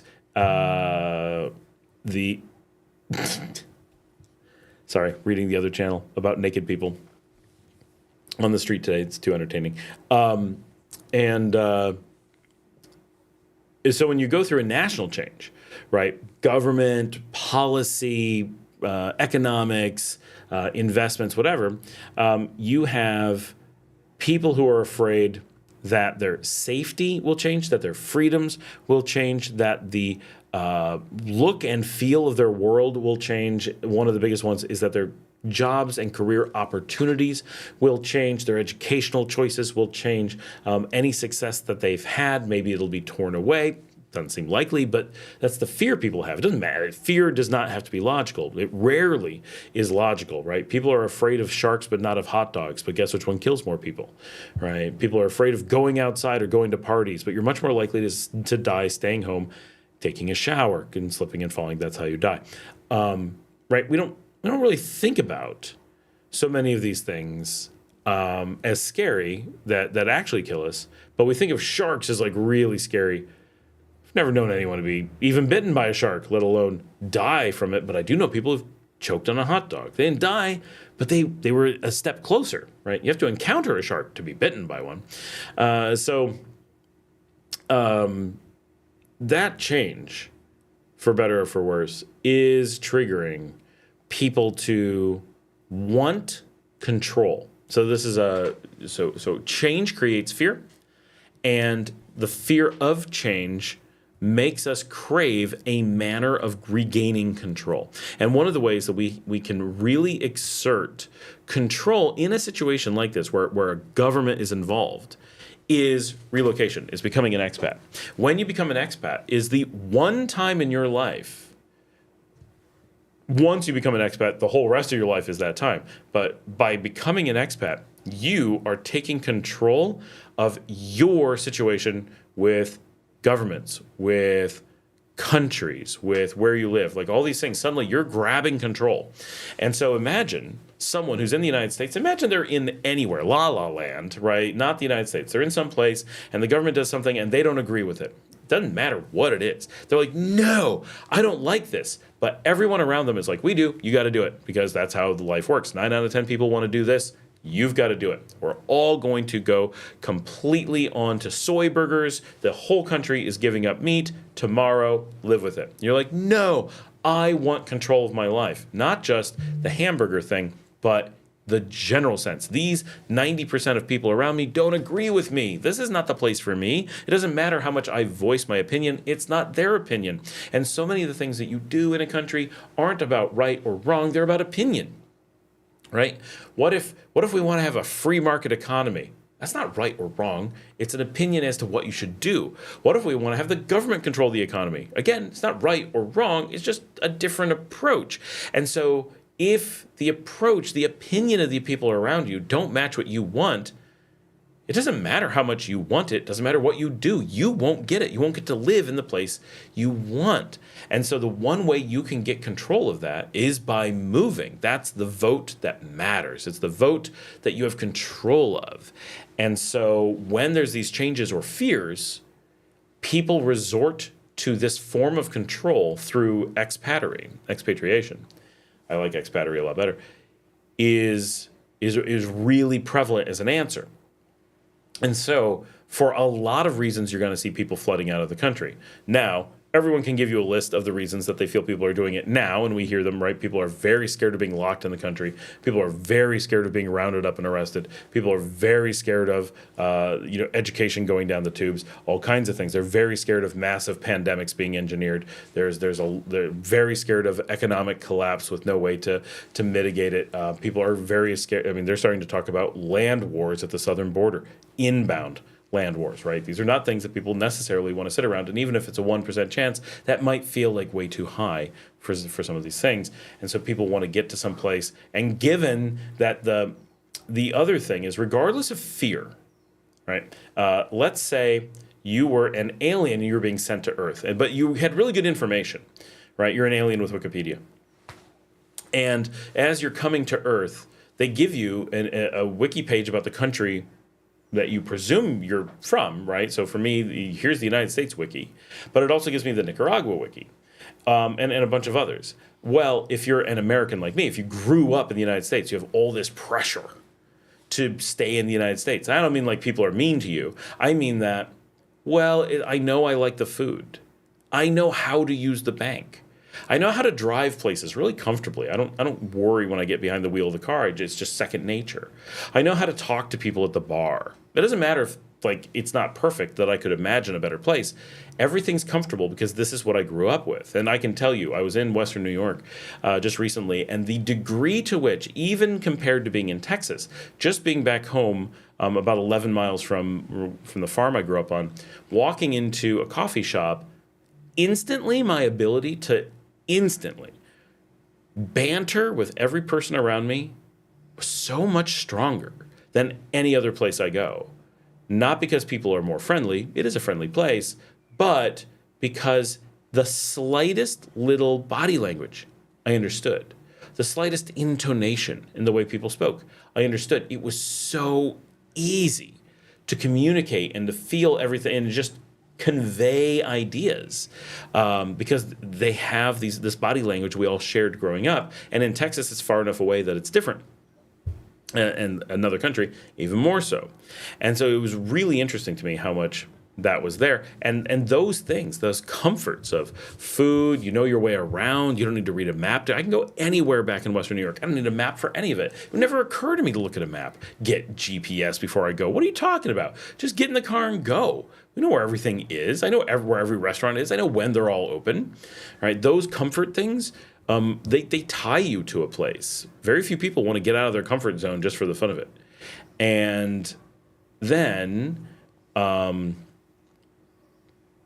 when you look at a new place, you're like, all these things are scary. All these things, I don't know. But if you were an alien coming down and you're looking at a Wikipedia entry of both, so many more people will be like, well, I'm not going to choose this one. This isn't the mix of things that I want. This place has the mix of things that I want.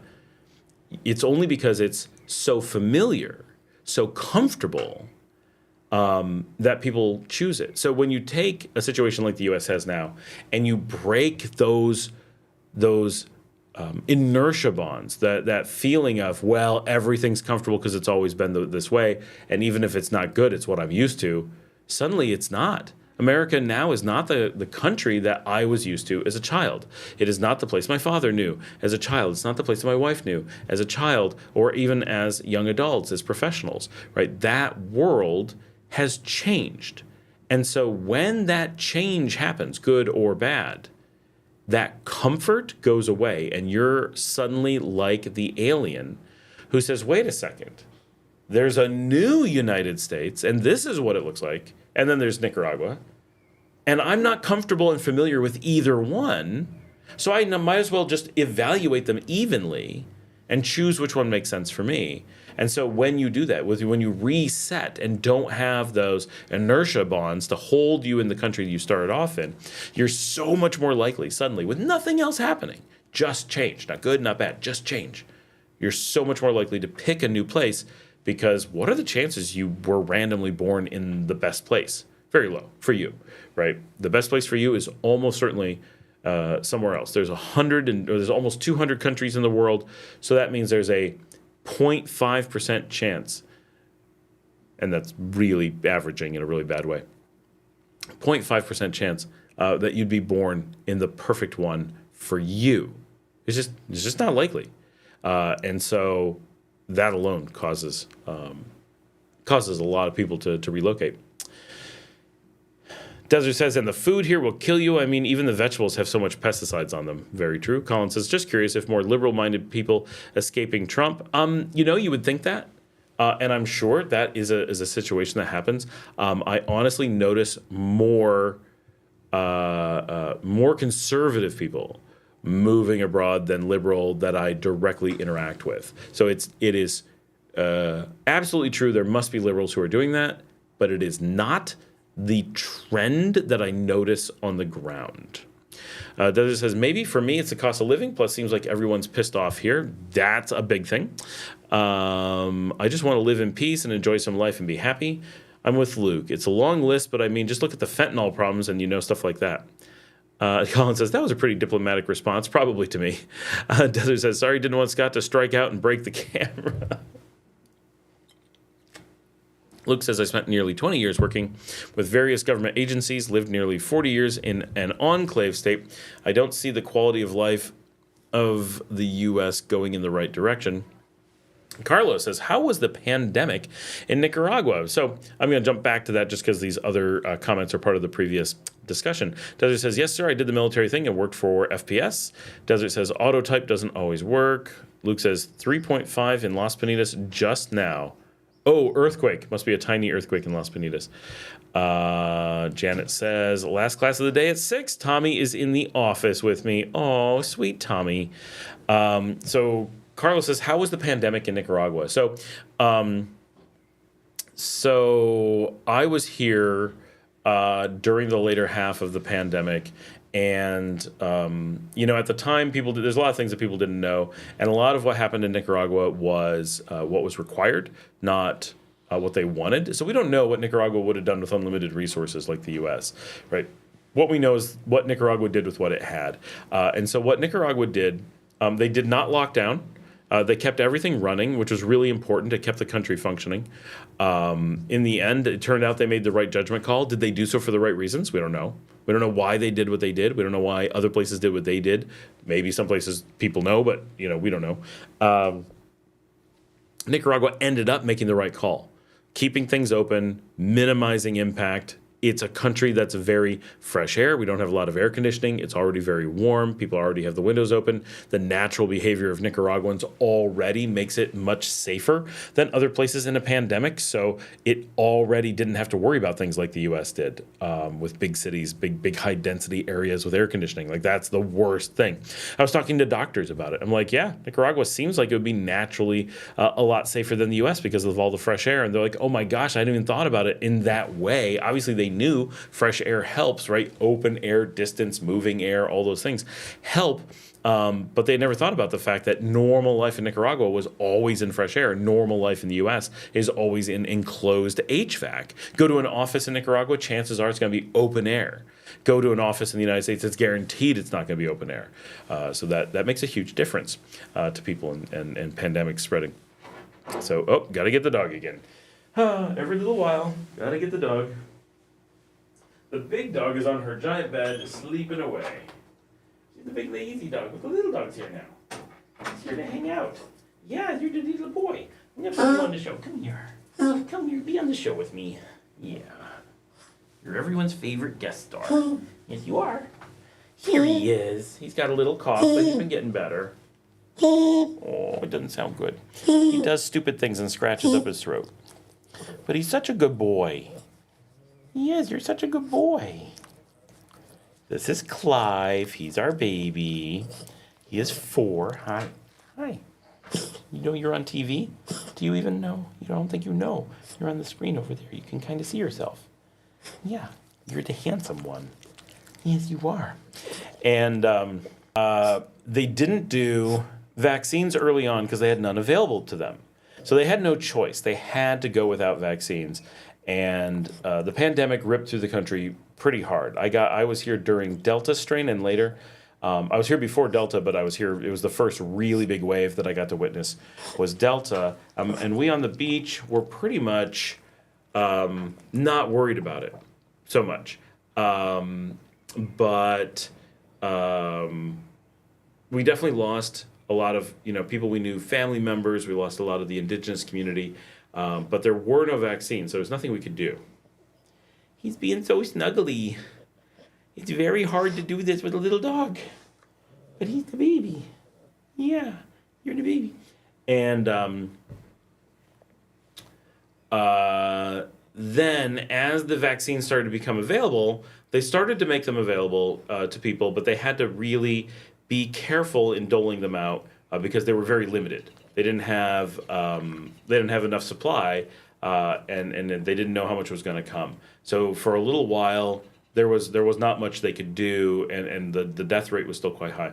Honduras, however, did have access to the vaccines. Honduras, being a really good partner with Nicaragua, as soon as they had vaccinated, moved their doctors to the frontera and dropped border control. And Nicaraguans were allowed to just go across the border. They would swim the rivers, and there would be doctors waiting for them on the other side. They would get their vaccine, get their paperwork from Honduras, swim back across, and Nicaragua just had buses and buses taking people to the Honduran border to get free vaccines. That lasted for a little while until some country provided Nicaragua with vaccines itself, and Nicaragua made them available through all the clinics, made mobile clinics that went anywhere people needed them. They would contact communities and be like, we're coming through tomorrow, have everyone ready to get off of work for enough time to come get a vaccine. And they went from a completely unvaccinated country to number 2 only after Singapore through voluntary vaccination in a matter of weeks. It was absolutely unbelievable how fast they went through. And for us, we went from a pandemic where we did not have a lockdown, but we did have a very high death rate, to no pandemic whatsoever. It felt like in weeks. And it was still rampaging through other countries. And we were like, oh, I forgot that was even a thing. We were so far past it. Like there was so little long-term impact that it was forgotten while the U.S. still had wave after wave coming through. It was really interesting to see just how much we knocked it out in that way. Hi. I know. It's hard to make you comfortable when I'm doing the show. Oh, you're being so good. Colin says, the pandemic was amazing in Nicaragua. I came to the country for the first time during the most severe lockdown in Canada, and Nicaragua was basically normal. Yeah, it really was. And I wasn't in Canada during the pandemic. Couldn't get in. But I was in the U.S. We had moderate, definitely not like Canada, lockdowns, but I did go to Honduras during the pandemic, and they didn't exactly have a lockdown, but it was really strict and interesting. Very different type of lockdown than the U.S. did. Michelle Ruiz says, how many years have you been living in Nicaragua, bro? Oh, it's Michael. Sorry, I'm very far and my eyes are very... Michael Ruiz says, how many years have you been in Nicaragua, bro? Officially, I've been here 10 years. I first came in 2015, lived in Granada, had to leave, not because I got in trouble, had to leave because of family issues, so had to go back home and help out. Lived abroad for a little while, came back in 2019, but in between had opened offices here, so had been working here, been very involved with Nicaragua, even during the time I was gone. Visited in 2019, and almost immediately we made the decision to move back. Oh, he's got an itchy neck. He just wants to be loved. He just wants to be loved.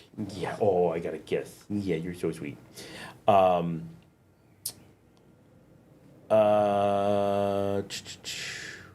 is normal. Seems to be working. Colin says, Perrito. He is my Perrito. He's so sweet. Colin says, assuming you're from Manitoba too. And yep. Aha. Luke says, my trip to Vivian Palace on Wednesday, they didn't even mention the naked COVID shot for residency. Yeah, no, I mean, there's no, they didn't mention the Nika COVID shot for residency currently. Aha, good to know, because there's no notification when that comes or goes, so there's no way to know if it's still a thing. Now, Vivian Palace, I don't know if they have a different process than the public hospital. That's interesting. Am I in Nicaragua? Are you asking me if I'm in Nicaragua now? I'm definitely in Nicaragua now. I think he's asking Bobman. Bobman P was 47 years ago. I'm in Kelowna. Okay, Swan River originally. I'm in Steinbach, freezing his ass off right now. Bobman says it's cold in BC right now too. It's not Manitoba cold, but cold enough. I lived in William Lake when I was a young man. Well, they've got a whole conversation going on now about places I don't know very well.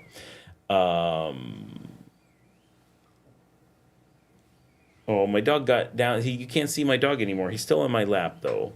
He's being the sweetest little boy. There's no one to play with him today. Everybody went to dinner or something. And so I just have a little puppy on my lap who's sad. And then his big sister, who's not really a sister, is sleeping on a big dog bed right over there.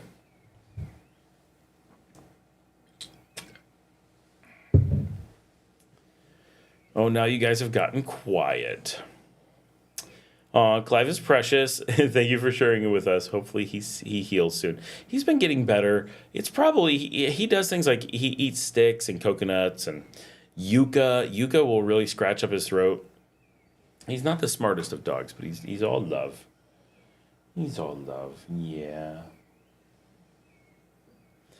He always sleeps right beside me. Okay, Winkler Michelle says, Scott, how is the VOG over there from Volcano? Maui gets VOG when... Yeah, this is now. I'm not familiar with the term VOG. Is that like fog, but from a volcano? I'll look that up.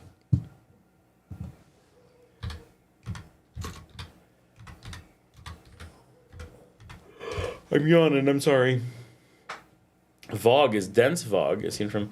It is a form of air pollution that results when sulfur dioxide and other gases and particles emitted from an erupting volcano react with oxygen and moisture in the presence of sunlight. It's a portmanteau of volcano and smog, in case anyone was confused by the source of the word. I honestly have never noticed anywhere in the country. We really don't see much of anything from the volcanoes. I mean, we see a little bit of the gas coming out, right? We see the sulfur dioxide emissions, but they just dissipate. They're not visible on the ground. Luke says, since the doctors here don't advertise, shout out to Dr. Aragon, rheumatologist at Vivian Palace. His English is pretty good as well. Very nice. Thanks, Luke. Bobman says, how would someone get 2 dogs and 2 cats to Nicaragua? So for me, we did it because both of my dogs came with us.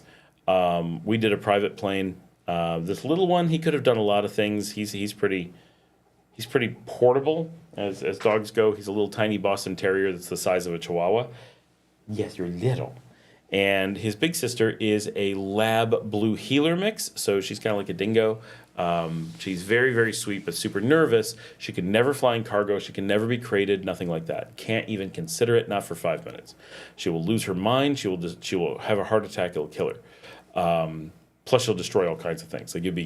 She's the one that's destroyed all the doors in the house because she just loses her mind. So she had to come by private plane. We thought about driving her, but we looked into all the costs and risks and complications and decided that the savings over flying in a private just wasn't there. So we booked a private charter and flew my family down with all of our luggage, and it was super luxurious and got our dogs here nice and easy and safe. But with 4 animals, it gets that much harder. You really don't want to fly down with cargo as much as that's the thing that people do. It's so dangerous. The flight and then what can happen to them on the tarmac is so dangerous because they can just be left out there to expire. It's potentially horrible. And so if I was bringing down any number of animals, if I wasn't going to do a private flight, I would drive it, even coming from Canada. Oh, how come you're still here? He is still on my lap. I wish I could get the camera to move down so you can see him.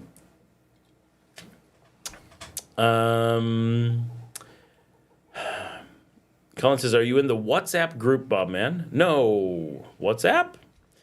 And Emma says, Luke, thank you so much.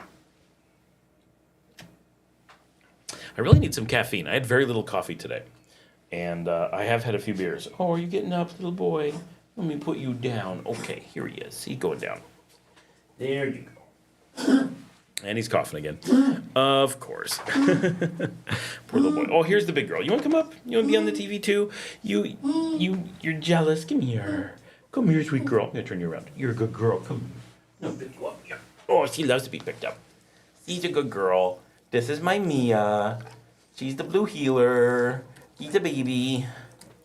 She's a little bit older. She's about 6. Yes, but she's so much love.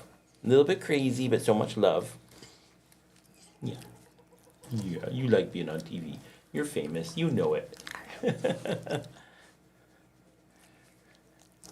Yeah, Bob, man, a lot of people wait for their dogs to get old and no longer need them before they move. We would have done that if we had to, but we were able to fly them. And there are babies. They were just puppies when we did it. Because you fell. He was less than a year when we moved him, and she was, I think, under 3. She was probably 2. I think she was like 2.5 when we moved her. Yeah. And they're both rescues, right?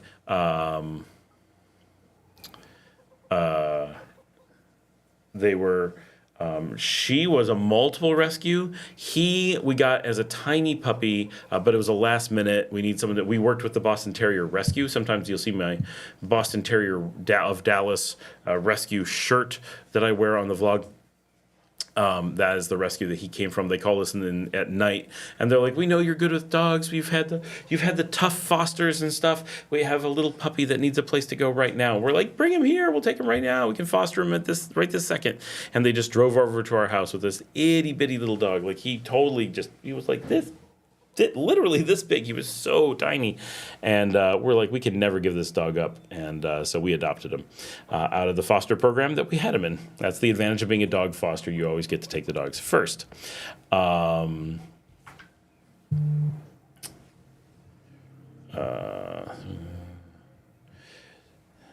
So the WhatsApp group, I'm going to grab that for you guys. So the dogs were young. We had to get them here. We were not going to allow anything to stall that any longer. So we bit the bullet and brought them. And it was totally the right decision. Would do that over and over again. That was perfect. I mean, super expensive. Don't want to do that more than necessary. If we had to move again, we would move by car. But, we would want them to live for a really long time. We could have been looking at as much as 15 years before we'd be able to move because they were just young.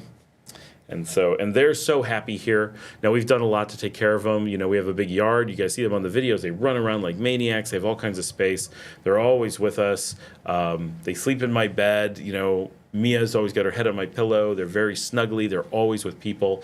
If they're not with me in my office, they'll be with my wife, whatever she's doing, she'll follow her around. If she's not here, they'll get in with my eldest daughter. They'll climb into bed with her during the day. My eyes itch, I'm trying to figure out what it is. And if absolutely no one's here, they'll go hang out with Ida in the kitchen and spend time with her. There's just always someone to be with them. And so that's their thing. And so they're never alone, ever. And they always have each other, and there's always a person here with them. And one of the reasons that we live where we are, it's double gated, double fenced. So even if they were to escape our walls, they would end up in the walls with our security guard, and the security guard can get them and make sure that they get back home and all kinds of things. It's very, very safe for them, and they really don't have to interact with people. So they have a really good life. They're very, very lucky dogs overall. Luke says, for those thinking of coming down soon, Scott, can you remind folks about the Easter month time frame, expenses, and availability of places to stay?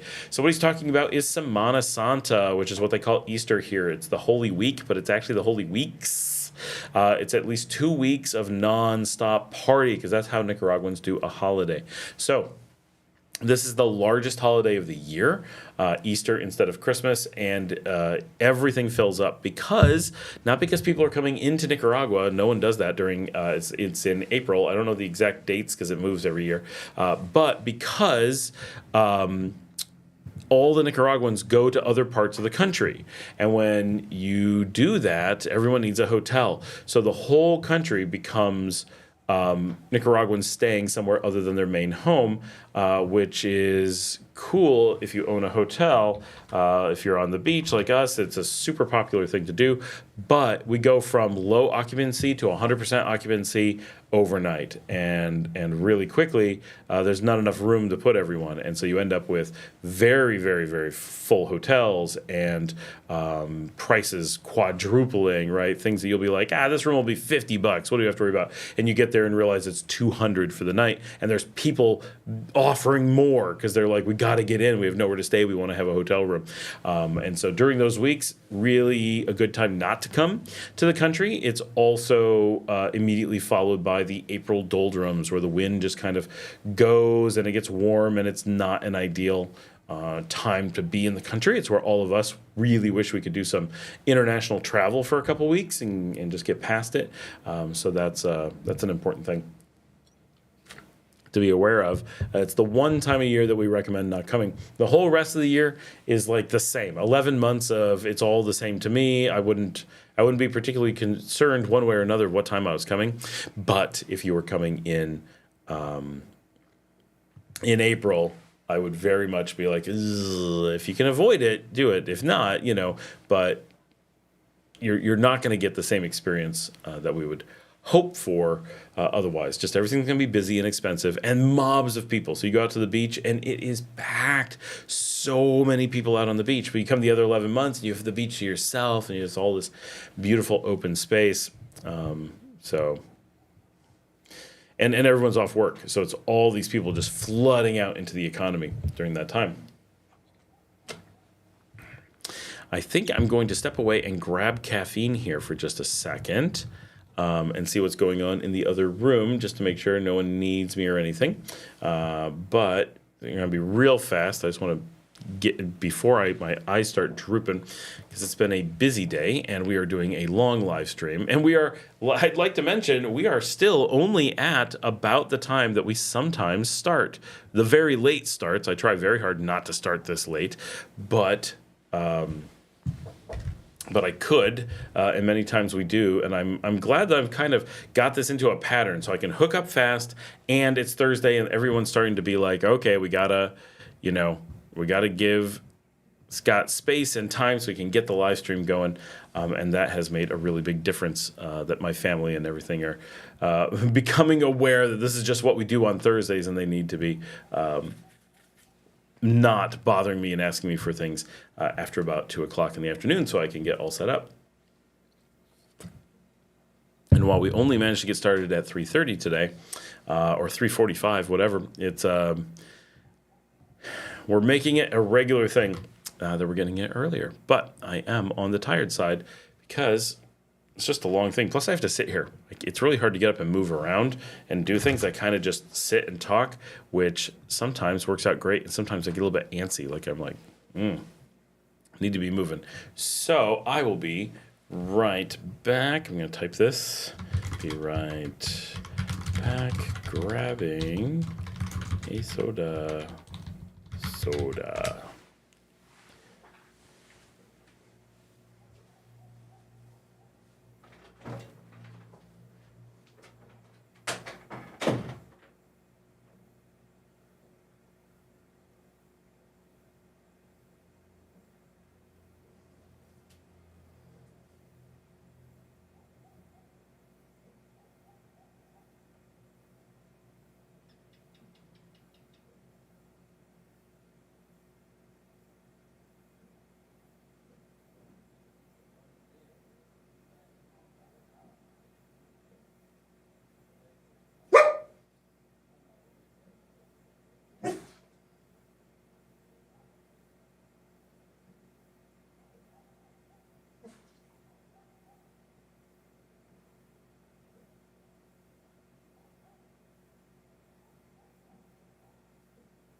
I am here. I'm working my way back. Don't panic. I also grabbed a burrito while I was out.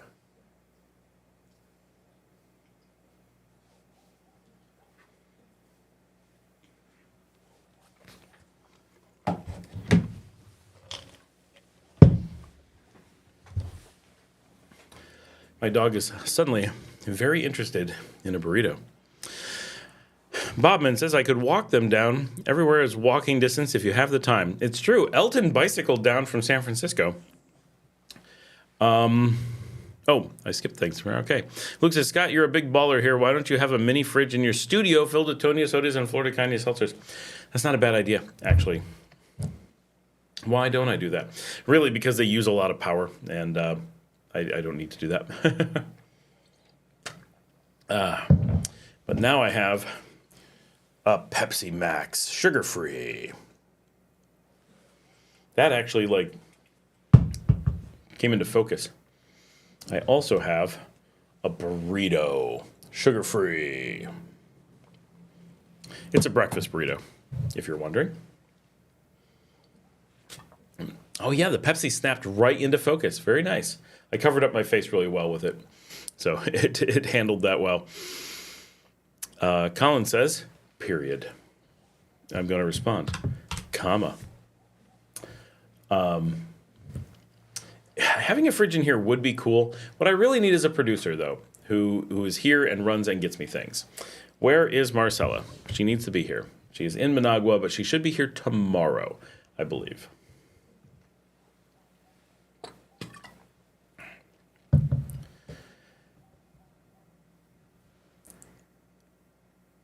Mama says I'm wearing unscented cologne.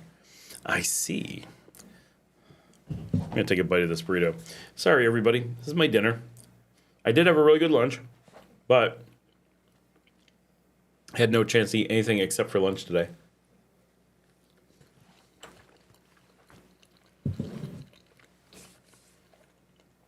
And if y'all aren't asking questions, it's my chance to eat. We are 2.5 hours in.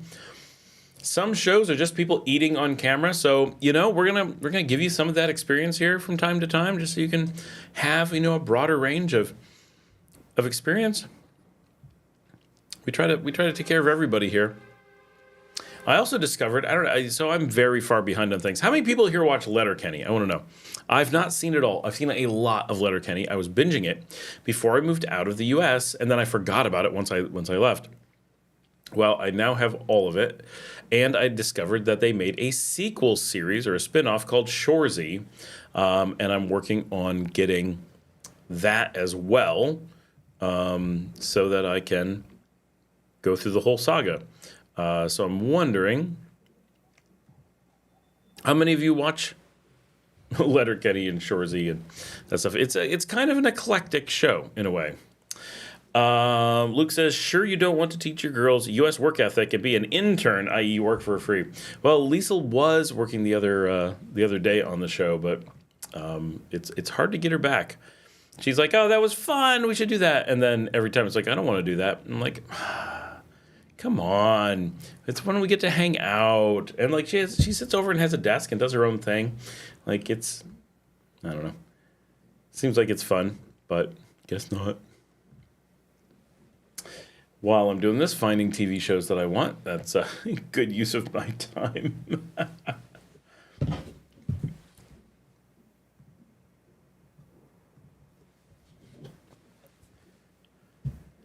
All right, if you guys aren't going to ask questions, I'm taking bites.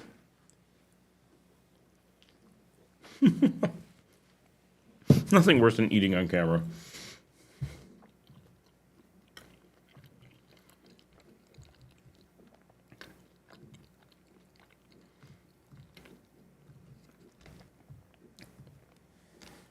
Still nothing? We got a lot of people on. I know you're out there watching. I know you guys got questions and comments and topics.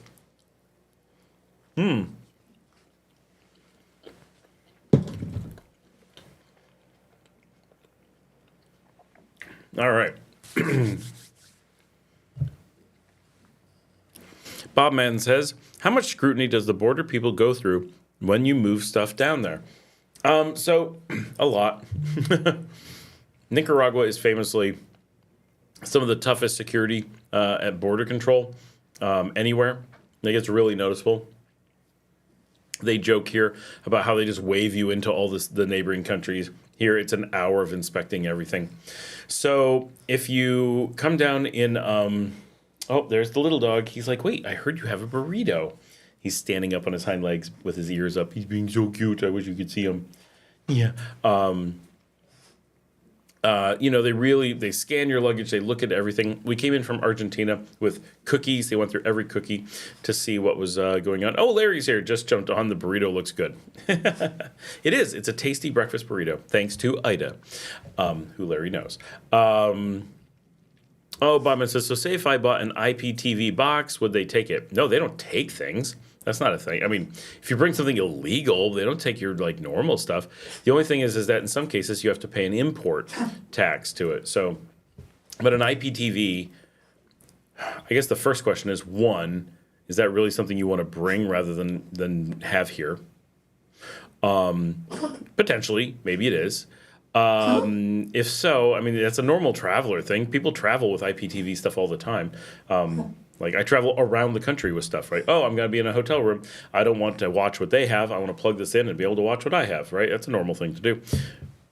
You would never expect that to be taken away. Or never expect that to be treated as an import object. It's just a normal travel thing. Nicaragua has strict controls, but they let in normal things. Like, it's Every time someone has a problem, it's because they were smuggling in something that is not legit and not declaring it and not saying, hey, I'm bringing in this stuff for import. It's because they're trying to pretend it's travel stuff when it's really not. Beware of the goat. Says, I could be your producer. I will work for food and lodging. Yeah, we get a lot of those offers. Bubman says, well, if they sold them there, that would be fine. I mean, where are you buying it, right? We can get everything from Amazon. Like, I have IPTV on my laptop, which is obviously potentially not a really convenient way for you to use it. But I don't use IPTV, but I have access to it. I could just click a button and turn it on. And my stuff's from here. So to some sense, they sell it here. Maybe not the one you have.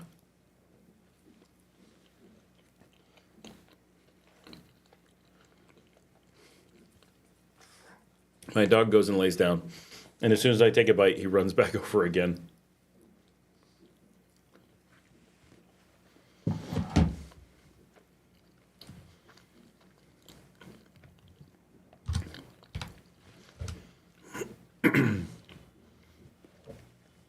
So, Bob, man, one thing that you can do for IPTV is you can use something like Jellyfin and do it through that. Depends what you're specifically looking for. Lots of potential options. Speaking of Valentine's Day, Bryce just posted on the Expats of Nicaragua group his ads for San Valentin, for St. Valentine's Day tomorrow, at his Waffle House style diner in Nagorote. So for anyone who wants to head there, Dos Culturas has specials for Valentine's Day. Now the dog laid down. I'm going to take a bite. I bet they come running on. I don't know TSN.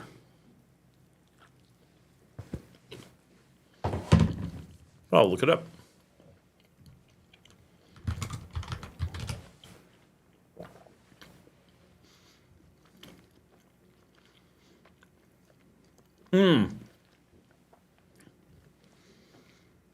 So what kind of device do you have to consume that? I guess that's my question. I'd have to play around with that one to see how it works. Is that like the Toronto Sports Network or something?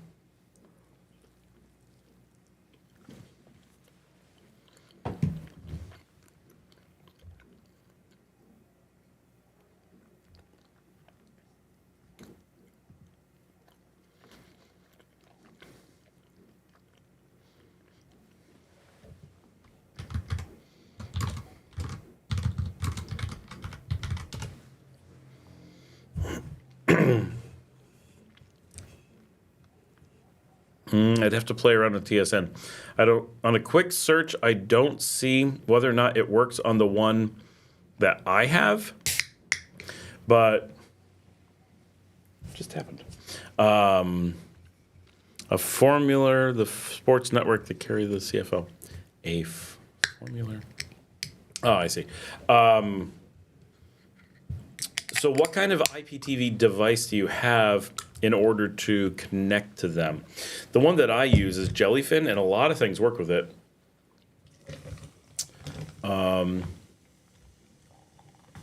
But I don't know about that specific one, if it just works or if there's a special thing you need. I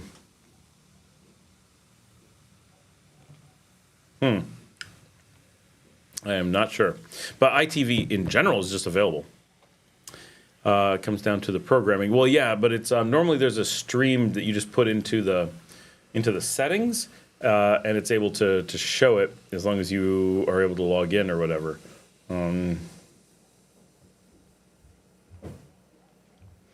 I never play with it because I don't generally like live TV. I want everything recorded, so it's not. It's not something I play with here, but a lot of people would for obvious reasons, especially if you like sports. I'm sure whatever IPTV you have, you can just bring with you, right? Because it's just a computer with just an app on it, meant for personal entertainment. So and it should be tiny, right? But also, I'm sure you can get the stuff here to do it as well.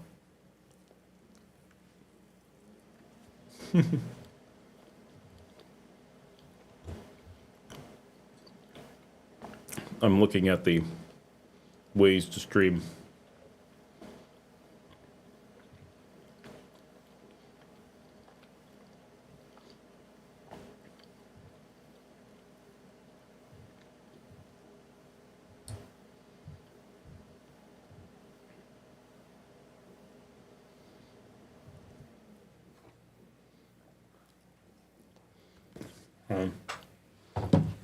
Their website doesn't work.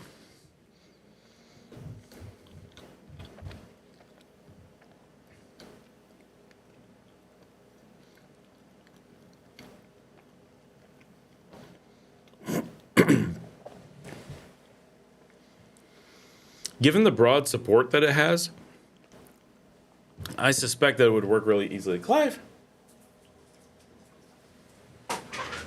Because it's supported on Amazon Fire Stick, Android TV, Android phones, Apple TV, Bell Streamer, Chromecast, iPad, and iPhone, LG, Roku, AirPlay, Samsung, and Xbox. It's really hard to find any device here that isn't one of those. So you don't even need IPTV. All the TVs here will play it automatically, it seems. So, because we've got several. Our one's an LG, our one's a Roku, our one's an Apple TV. Everyone I know has one of those. When they're here, that's what they sell. Same in the U.S. I mean, it'd be hard to find something else in the U.S. So since you probably don't want to ship a TV down, then you probably don't want to have a specific IPTV box because it's just not needed.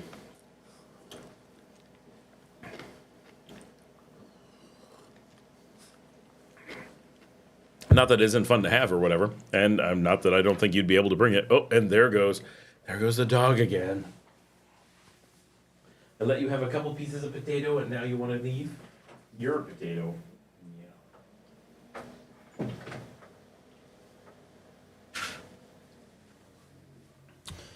Okay, here I am. Rolled it with something. Okay.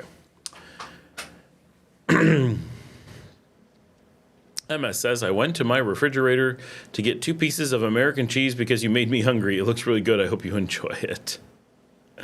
Bobman says, it comes down to the programming. Yep. Yeah, the burrito was good. It was tasty. All is well. Whew.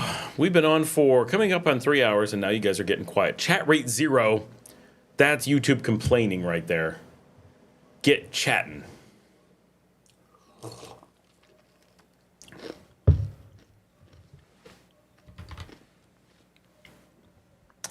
What's everybody been watching? I am watching 1999's Roswell with my kids. That has been the thing that we are currently binging. My kids have never seen it. I had not seen it, and then my wife was like, "No, you gotta watch this." When we were first married, so probably late 2003. I remember living in Geneseo, New York, and she was like, you got to check this out. So we bought it on DVD, and I just started watching it, and I stayed up like all night and watched quite a lot of it really quickly. It's only 3 seasons. It's not the longest of shows, and it was like it was one of the foundational shows of the CW back in the day, which is a little bit goofy, but what a great show. It was just something about it, like the characters and the writing. It was just really cohesive and good. I really, really like that show, and it's one of my wife's all-time favorites. And we haven't watched it in forever. And I finally got my kids to watch it, and they were like, "Yeah, I guess we'll watch it. Fine." And then now that they're watching it, they're like really into it and addicted to it. So we've been watching that pretty much every night. When I'm able to stay awake, which is tough. They will tell you I'm constantly falling asleep. It's very hard because they don't want to watch anything until well after midnight. And so I put in a full day of work, do my shows. Like there's so much stuff that I'm doing during the day. And then to be like, okay, it's been a really, really long day. Okay, let's sit down on the couch and let's watch something. And that's fun. And I start off with like, yes, this is what I want to do. And I sit down on the couch and I put my leg up because I've got to have my foot elevated whenever possible because of my tendonitis. And I sit down and it's just, oh. And then I just start dropping off because I don't have enough time to sleep really. And the days are long, so it can be hard. So unfortunately, it drives them crazy that I'm always falling asleep while we watch things. But it's really nothing I can do about it unless they start watching things much earlier than they do. And someone's driving by with a really loud stereo. It's a Thursday night here in Nicaragua.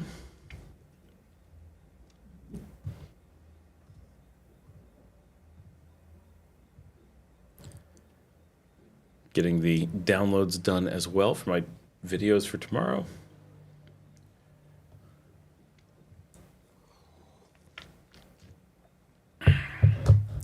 Boy, you guys are quiet tonight. We do have a chat rate of 1, a little bit better than nothing. But yeah, that's been a good show. We watch everything on Jellyfin. Makes life so easy. I'm going to do a video on Jellyfin. I wonder about that. I mean, sometimes I have to put in boring videos, right?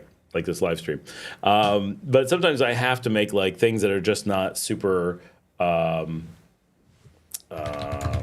super popular because there's just, you got to put out a video every day. They can't all be winners, right? Obviously. And they're not. I have plenty that people are like, this is no. But I want to do a video that kind of walks through Jellyfin because it has been so good since we've moved here. It's been so valuable. I know I talk about it a bit because we use it all the time. Everyone always asks this, how is La Costanera? We don't see it, right? It's so far away. I don't know anyone who's driven on it yet. It's a huge project. We're told 10 years for it to get done. I know that it's continuing down where they're working on it, super far south, but I've yet to go any place where it is visible. So not a thing that's going to be interesting for many years. For those wondering, that is the new coastal road running up the Pacific that they're building over the next decade is the Costanera. And it's going to be really cool once it's there, but it's so far away. Come on, little dog. And it's funny because we get asked about updates on it like weekly. And it's like, this is, not the kind highway projects are not the kind of thing that has weekly updates. They're the kind of things that have annual updates. Where are we this year? Where are we next year? It's like the highway coming in from Bilwi. They're like, we're finally putting in the last rotunda. It'll be done next year. It's like, yeah, that's soon in highway construction standards. Like in the U.S., highways like this would take a century, like quite literally. Think about the Eisenhower network and how incredibly long time periods on things, right? Like a lot of the Eisenhowers aren't even done yet. They started those 70, 80 years ago. Now, a lot are done, but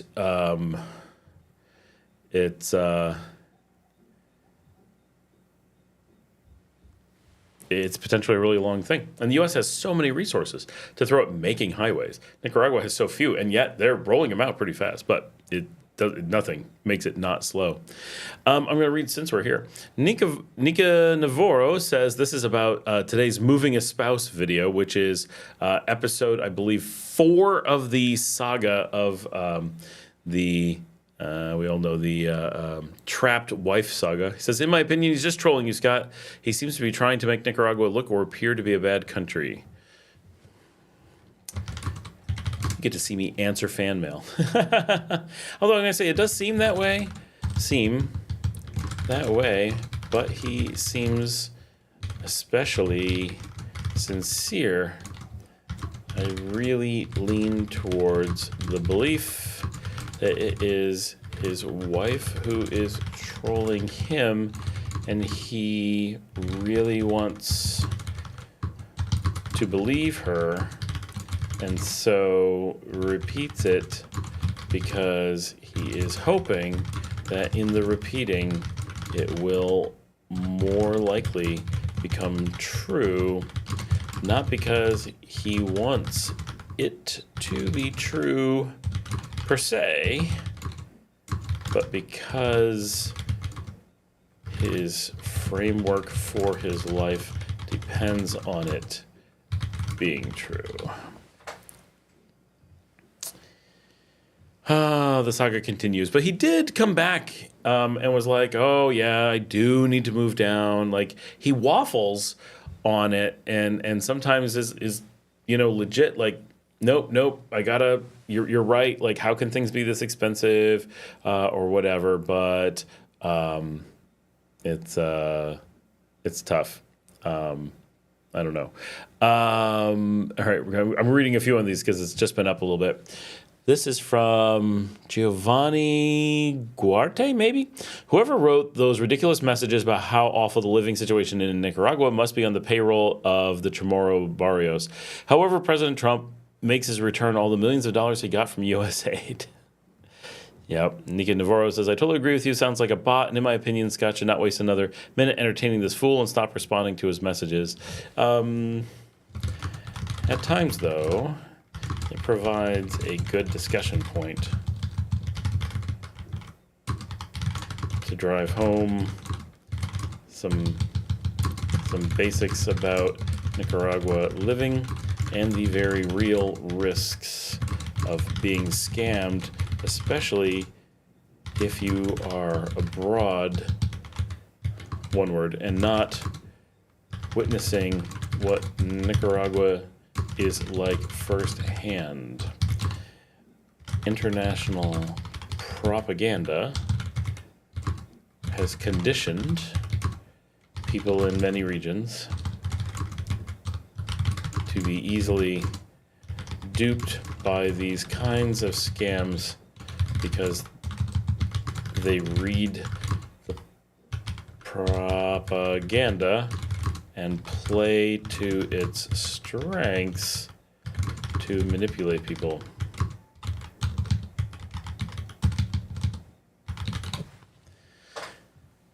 All right.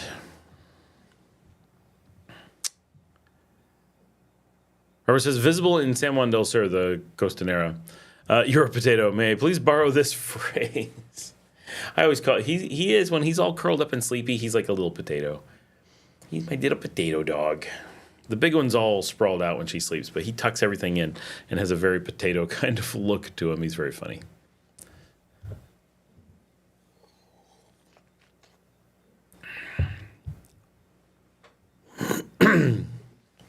All right.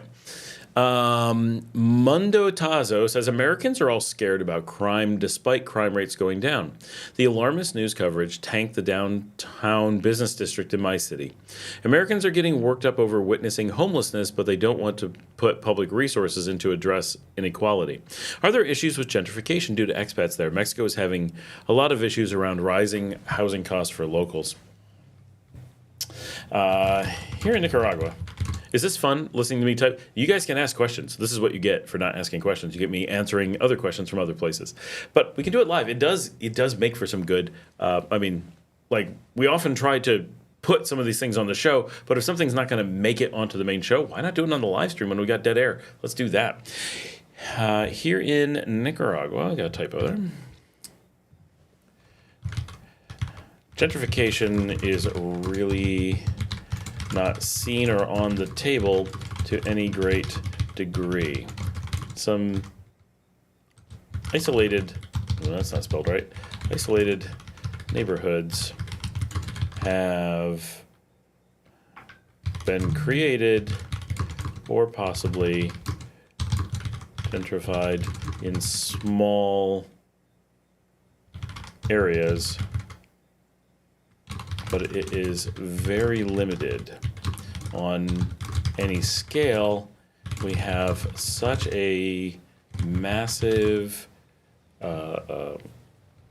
inventory of homes on the market that it is all but impossible for anything short of 50,000 expats moving in quickly and focusing focusing on clumping together to move the real estate needle significantly enough to trigger gentrification.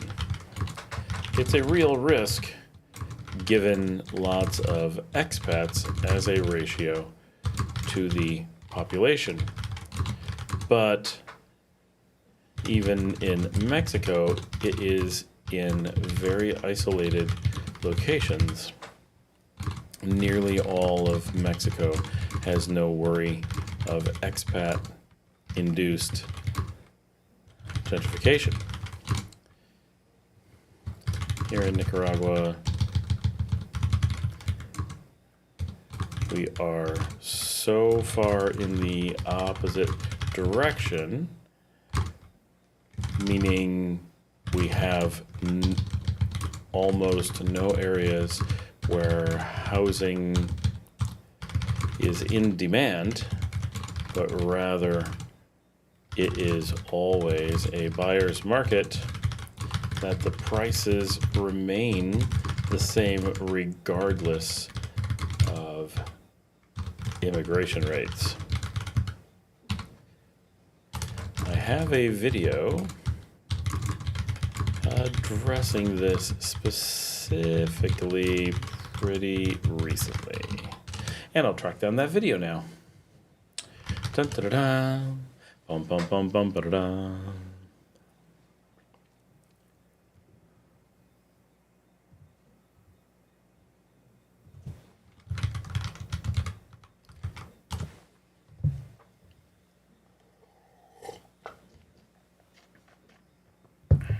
Yeah, just 1 month ago. That's a pretty recent one.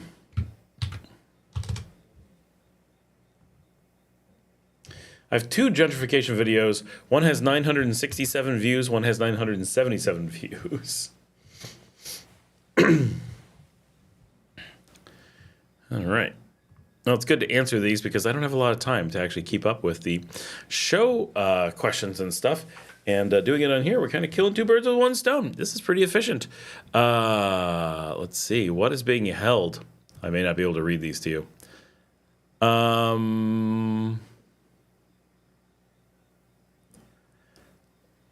Get Your Bone somehow got caught in the filter. Said, this is in response to moving a spouse. Ha! I've been relatively American. Poor my whole life, and that's all I've done is take risks. I guess I've just had an amazing mother and father to back me up in the process. What about that got caught in a filter? Also, Brent, who's probably watching the show right now, said, Leon for sure. And that got caught in the filter. The filter's really garbage. I think that's it. All right. Very little caught in the filter today. That's very nice. And all stupid stuff that I released. Those things are now not in the filter. That's how it works, right? It shows me a couple stupid things. There's a few offensive things in there from months ago that we don't release. But in general, we release pretty much everything until someone is yelling at somebody. Right. Visible. Cleo B, good night from Canada. Just passing through to say hello. Hey, Cleo. Butta says, made me hungry. Gonna have tacos de carne, not seafood. Tacos de carne can be seafood, apparently. You have no way to know. Tony Lee Brick is here on WhatsApp. One of the members said he lives in an apartment near the new stadium. I know a few people like that. How many floors is it, and did you do a video in it or the area? By floors, do you mean the apartment or the stadium? Janet says, wow, just in time to get caught in the filter. Yeah. That always happens. Tony, while you're answering, Tony, what it is you're looking for, we have done videos on the stadium. We have shown that for sure. And Alan and Larry both live right across from the stadium, and Michael is waiting for a place which he'll be in about a week, right across from the stadium. So all of them have mentioned it in the last few days. Everything in the area is 1 story. The idea of 2-story houses is essentially not going to exist here. When it is a 2nd story, it's like just an apartment above or like a little patio area or something very basic. It's extremely rare to have extremely rare to have more than 1 story of any merit pretty much anywhere in Nicaragua, but especially not in the colonial cities where you're really not allowed to do that. So Granada's not going to have that. Leon's not going to have that. Managua doesn't for practical reasons. If you go to the mountain cities, Esteli and Matagalpa, you're going to start finding multi-story buildings. But out here, all but doesn't happen. It can. There's a few. Very rare. They don't have like apartments. They rent. They don't mean apartments. They have houses that they rent. All of them have like 3-bedroom, 2-bath, pretty luxurious places, but all first floor. I'm trying to read what's going on in the Expats of Nicaragua group as well, just so maybe there's content over there that we should be adding into the show here.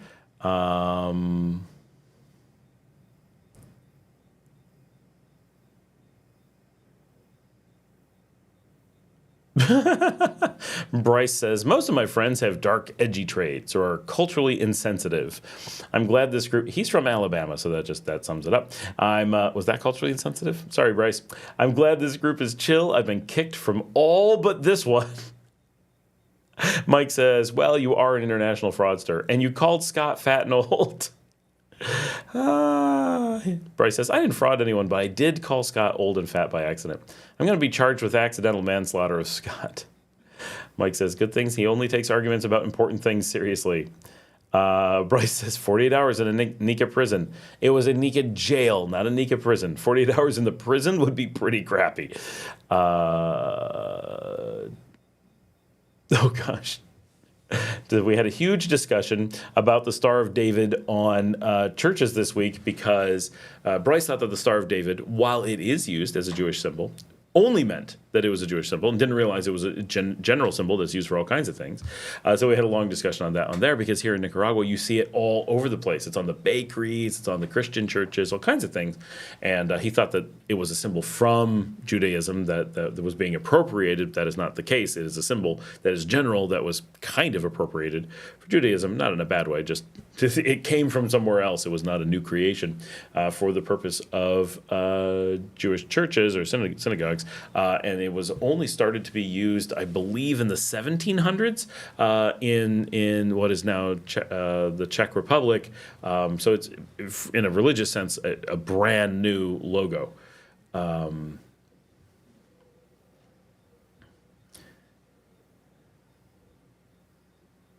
he wrote an ebook. Boy, you guys are quiet. Even Tony, that I'm trying to answer his questions about stories. Do we have some delay? I don't think so. Yeah, and we're up to date on the live stream over here.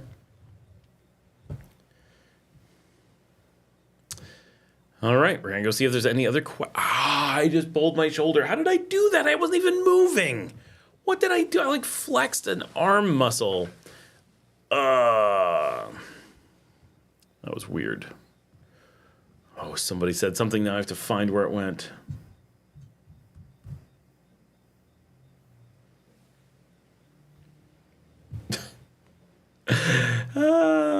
I just don't pay my bills. What? That's not fraud? No, not paying your bills isn't fraud. It's just being financially unethical and irresponsible. But banks are predatory, so it's okay. That's not fraud. It's just irresponsible and unethical. He's got a point. You got to give that to him. Okay, that's funny stuff.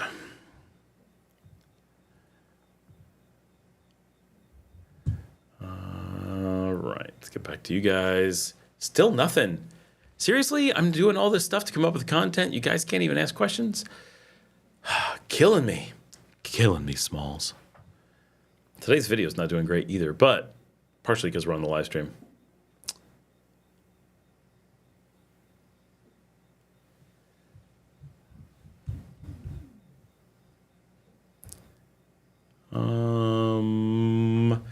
A lot of questions I can't really answer. While we're here, IID Group 6704 says, hey, Scott, thanks for the content. Really enjoy listening. I visited for the first time in December 2024 and absolutely loved it. Went to Granada and did some tours in the surrounding areas. I really love the place, the people, and the vibe of the place.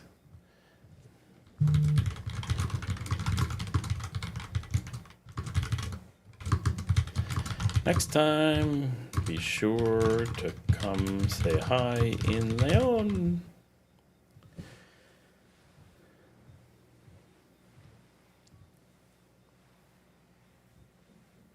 feel like you guys are all very low energy tonight. I'm blaming it on you. There we go. Janet said something. Am I supposed? What am? And I'm supposed to be doing all of my after class reports for the day, so I'm playing a game and listening to you. I'll do the video as soon as we're done here. Oh, cool. But it says, saw the news on the ships coming in. Do you think the availability of solar panels will go up and the price go down? I don't know. Last I knew, the availability was pretty good. I mean, the prices go down over time just naturally. We should get a little bit, I mean, as they work out trade routes to get things here directly, because they used to be going through other places. I just noticed I got some, oh, that's a manufacturing defect. That's stupid. Just on the light filter, not like a real thing. I'm sure, yeah, probably.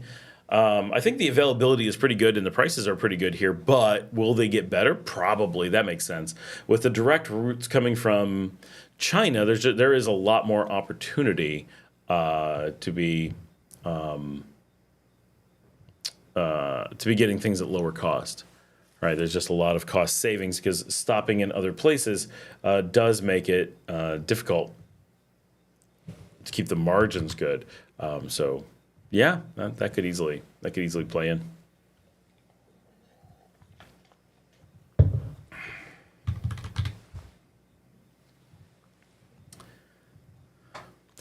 YouTube is doing me dirty. Can see the video but not chat, or chat in half empty screen. Oh no!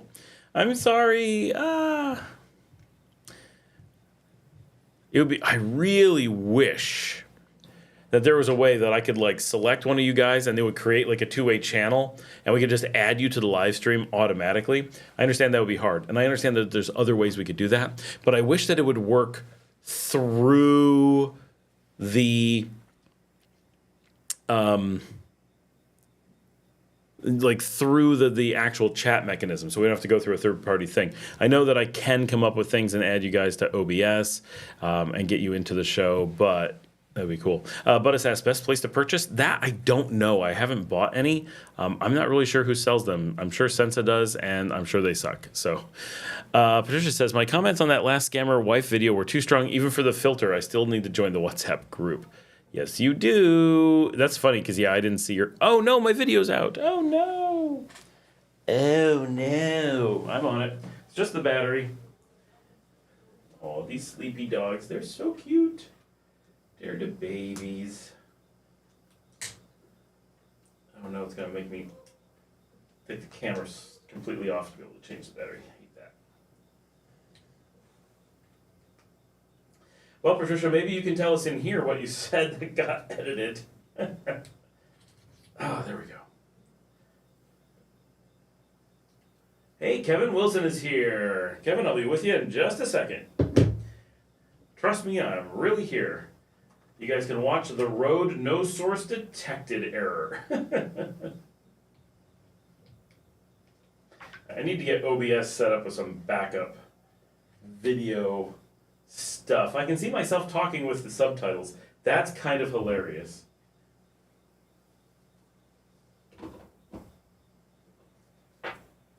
I'm on my way. My dogs are so sleepy. Is there a way I can show you guys the dogs? I bet I can. This is going to be really hard to do. All right, bear with me. We're doing something really stupid here because this is plugged into a million places. But, oh, here's my messy office. And there's the doggies. Can you see them? Yeah. This is where they're sleeping while I'm doing the show. Here's the little one back there.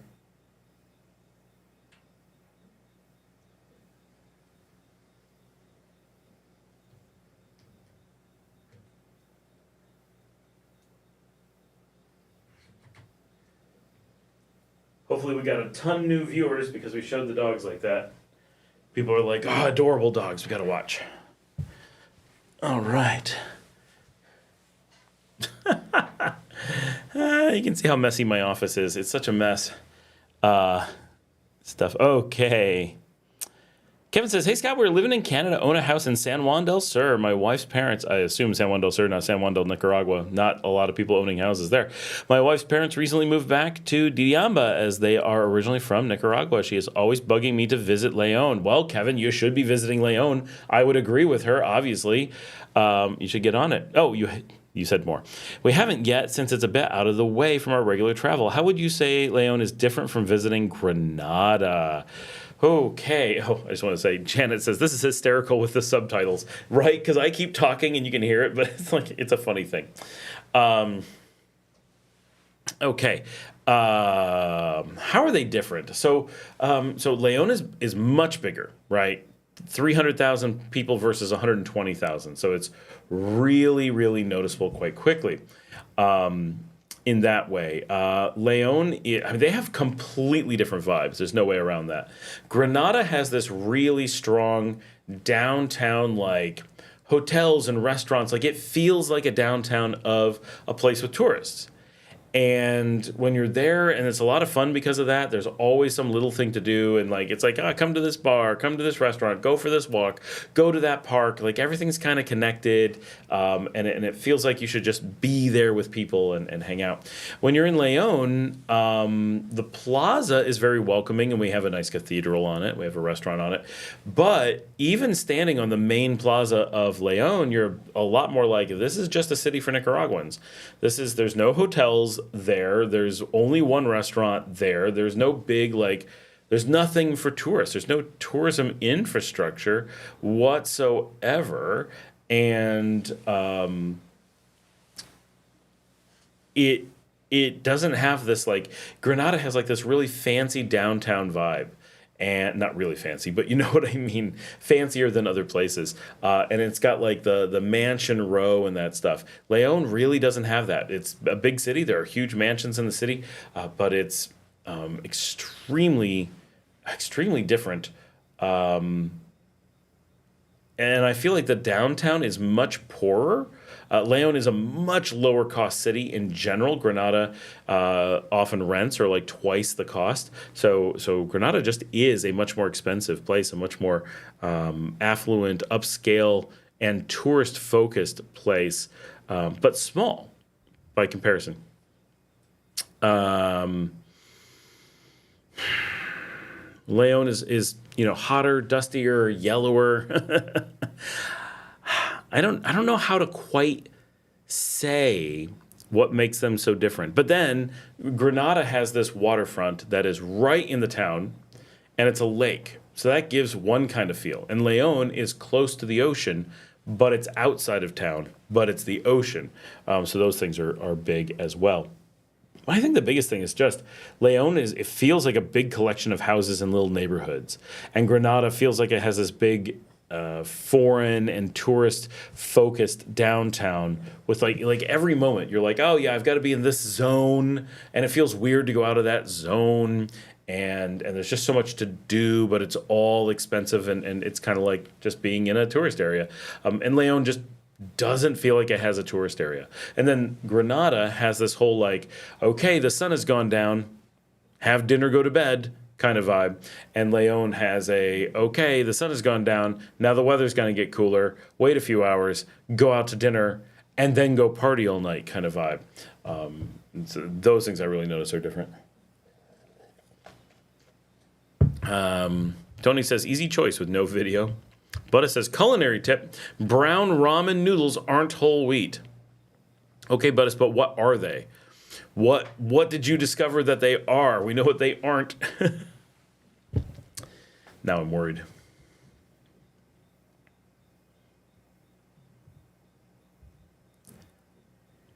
I wonder how easy it would be to come up with a way on OBS. TJ and I played around with this, but I didn't like the method so much. I'm wondering if there's some way to do a call from my phone and have it show up as a video that I can add. Kevin says, I'll definitely make an effort to get up to visit. Sounds very worthwhile to explore. Thanks. It really is. I think it's a great place. This is what I need to do when I want to show the dogs. Hold on. There we go. Oh, what just happened? Aha, and I'm upside down. How cool is that? Look, I can turn my camera any which way and it's still upside down. That's super weird. Hey guys. We're gonna get this fixed in just a second. Hold on.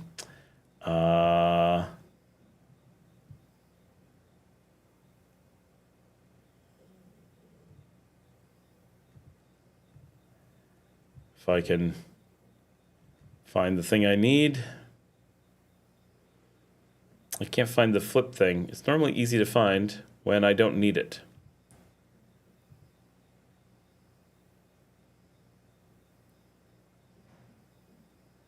How come I can't find it?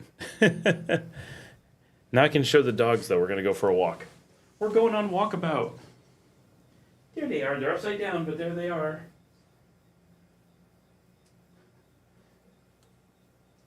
They're like, what are you doing? Why are you doing this? And there's the camera that we normally film from. There's the box that we broadcast from. All right, I gotta turn this off. This is ridiculous.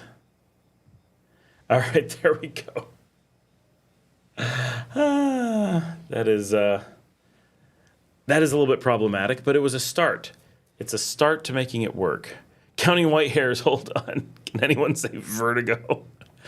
Bad for your stomach. Sorry guys, we're gonna figure this out. Preset, yeah, that's good.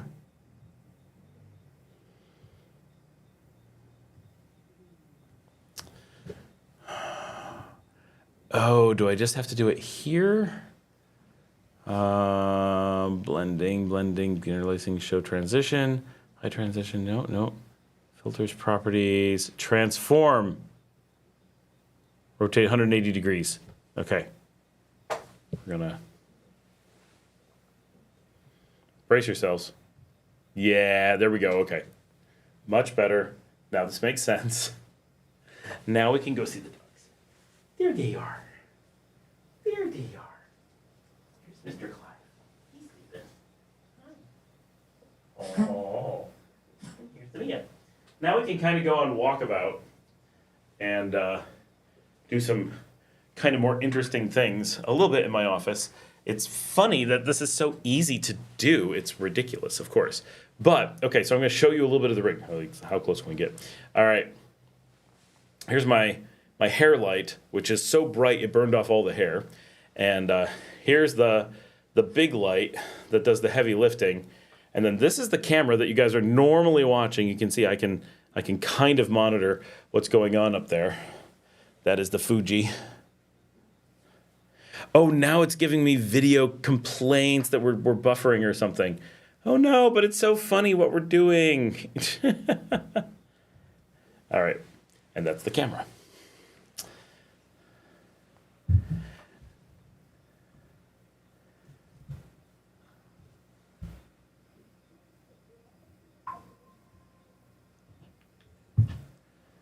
Okay.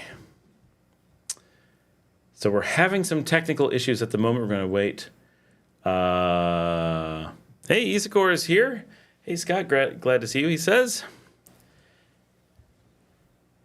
How was that? Was that a nice little tour of the office? I wonder how far that will work. Jenna says, that was fun. See, that if I could get my kids to come in or something, then we can put them on the show pretty easily using that. It can be like, haha, here they are standing at my desk. But then I'd end up showing my messy desk, which I wish I could clean, but it's that plastic that you cannot clean. So I hate it from that perspective. I'm going to put in a new one of these days, but I don't know when that's going to happen. It takes a lot of work and time. We don't have those things. Not a lot of time, always, because my crew who does that also are the ones that work on the hotel, and so there's always like, oh, we gotta get another room open, we gotta get another project done, we gotta get a whatever, and so how do you dedicate time to my office, which is functional? It just doesn't. It's not as functional as I'd like. I'd like this to be different. I could make this way better. I will get there. I'll get there. Nobody mentioned if they watched Letterkenny. It makes me think that no one watches it. Am I the only one? And to be honest, I haven't seen it in years, right? So, all perspective.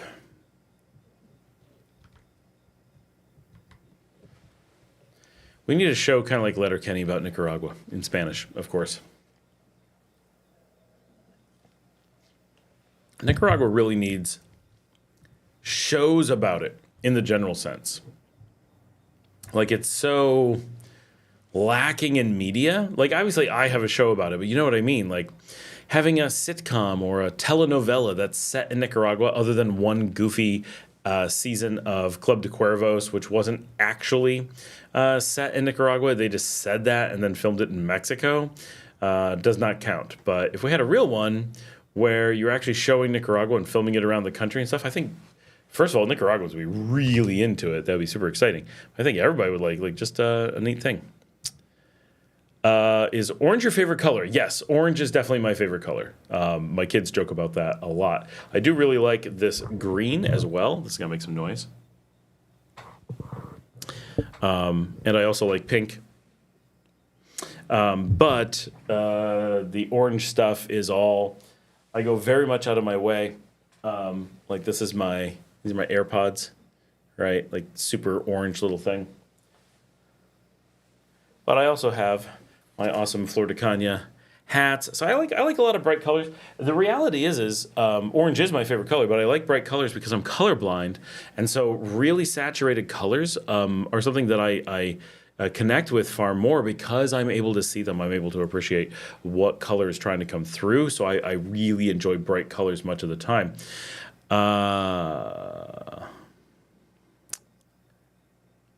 What was the name? Len Kenny. It is Letterkenny. It's a Canadian show. Kevin has one more question. We usually come down 2 to 3 times a year. We have 2 dogs. We always want to bring the dogs as it will allow us to stay longer. What's the best way to bring 2 50-pound dogs? Kevin, there really isn't one. Unless you're doing like private planes or something, there is not a good answer to that. Cargo is not safe to bring your dogs to Nicaragua. I don't know any place that's going to allow you to have a 50-pound dog in the cabin. Now, if you have a private plane, of course you can. That's what we did.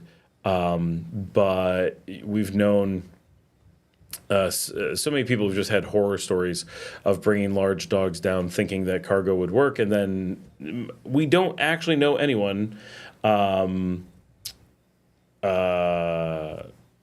who's actually lost their dogs, but we know people who've come very close to their dogs expiring on the tarmac when they come in via cargo because they are separated from you. If you have them in your lap, if they're in a private plane with you, anything like that, no problem, because they're with you. So you take them into safe places. You give them water. But if you don't have them, they will leave them in the sun on the tarmac, no water. They will be at 120 degrees in 2 minutes. They will have quite literally, you will have to watch them cook on the tarmac in excruciating pain. It is a very, very real worry. If your dog is old or weak or overweight or anything like that, it could be they're willing to take huge risks with your dogs. Many Nicaraguans don't think of dogs as family the way that many people in North America do, but many of them are aware that we do, and so they know that they have unlimited leverage on you because they're basically putting a child of yours at risk, and to them they're just like, whatever, there's always another one on the street, who cares? And it's unfortunate that there's plenty of people who are very passionate about animals here, but if you did something and killed someone's dog, it's not going to have the kind of repercussions it would have in Germany, for example, where they consider that murder, right? Like the consequences somewhere else would be very, very severe. And here it would go without mention. And so you have no leverage. You have nothing you can do. And so you have to protect your animal at that time. They depend on you for that protection. And if big dogs coming down in cargo, just you're powerless. And so I really, really recommend against it. That it's not a risk worth taking under normal circumstances, which is incredibly unfortunate because it would be so nice to be able to take dogs in and out, but you just can't. And Patricia says, "Sweet puppies." Tom says, "Or leaving Nicaragua in particular, how is Josie Marr doing?" I actually haven't talked to him in a little while. He's been busy. He gets very, like, he's off traveling and stuff, and then he doesn't talk to me for a long time, and then he gets into something, and then he gives me a call, and so it's been a little bit, but we spent hours together in the car, so we got some time to hang out not that long ago. But yeah, I need to get him out here hanging out. John Doe, I was looking for Airbnb to book in August and noticed many listings charge extra for going over a certain kilowatt hour. Is electricity that expensive over there? Yes, it is. Apologize in advance if you already covered that. So electricity is expensive here. It also has tiers. So if you go above a certain kilowatt hours, not only do you pay more per kilowatt hour, but you also pay more each hour. Right, it can expand pretty quickly depending on what you do. So it's important when you're looking at it to think of it in terms of the overall cost. So to a Nicaraguan, and this is kind of like furnished apartments. We talk about that a bit. Oh, the stream is lagging. Are we good now? No, I'm seeing some. Is the audio good? That is the real question. I'm not getting alerts anywhere that it's having a problem, so it's a little bit hard to know what's going on. My check over here is good. This one is bad. This one is showing no problems with, well, no, there we go. 6.3% drop frames. Let's give it a second here. It's not dropping anymore. Nope, there we go. It dropped some. Yep, we definitely have a little bit of an issue. Not sure what's happening.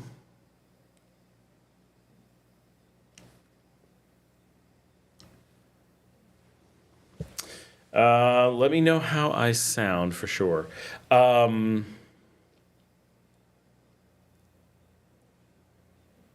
Janice says mine is good, then a slight movement and jump. Okay, that's all right. We can live with that. So per kilowatt hour, if you have a place that's paying per kilowatt hour, which they don't always, then the per kilowatt hour is pretty high. It's not gonna be like, if you look at like U.S. electric prices, you're not gonna be like, whoa, who could pay this? It's not like that. It's like a little bit more than the U.S. in many cases. But in the U.S., let's say you're renting a hotel room in the U.S. So I go to, I don't know, just a normal neighborhood hotel, I may be paying $120 a night. Okay, now if I use a whole bunch of electricity, I may be, and let's say I'm running air conditioning, right? It's a hot day. Let's just say it's 100 degrees in the U.S. and it's 100 degrees in Nicaragua. I go to that hotel in the U.S. and I'm going to run my air conditioning and I want to bring it down to, oh my gosh, my test stream is so far behind. I just did the upside down video on there.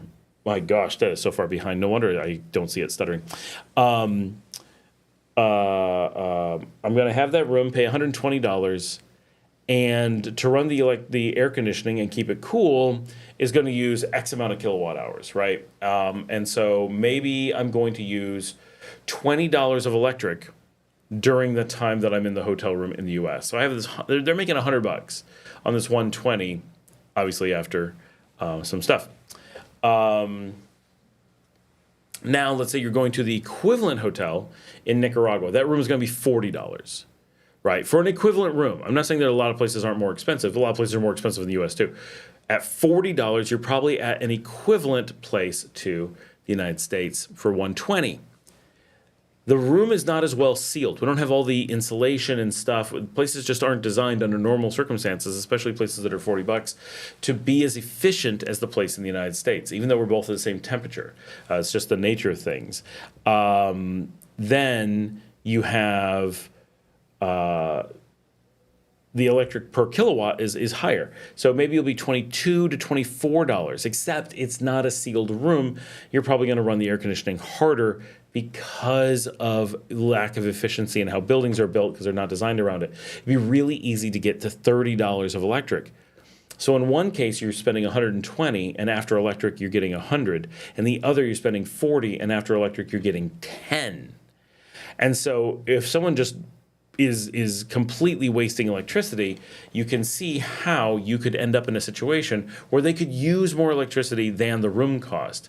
Not so much because electricity is so high, but because it's so easy to use so much if you're not being careful, and because the cost of the room is generally so low that, now that's a hotel room, Airbnb will be priced a little bit different, but you have this risk that you could end up spending so much money of electricity because you didn't think about it and be more than the cost of the hotel. They could end up losing money in theory. And the American hotel can too, but they have so much buffer and so many rooms in most cases that they spread out the risk. And even if one person, like you can imagine, go in, you crank the air conditioning to 16 degrees, you let it go nuts, and you never let it stop. You turn on every light, and you get in, and you turn on the hottest possible shower, and you sleep in a super hot shower, and you never turn the shower off. Ignore the fact that it'll be dripping water down all the walls and everything. You could be using so much water, so much electric, so much heating, so much everything, and that heat is making the air conditioner work. It'll never shut off the air conditioner. You could run up a pretty good electric and utility bill in an American hotel if you felt like it.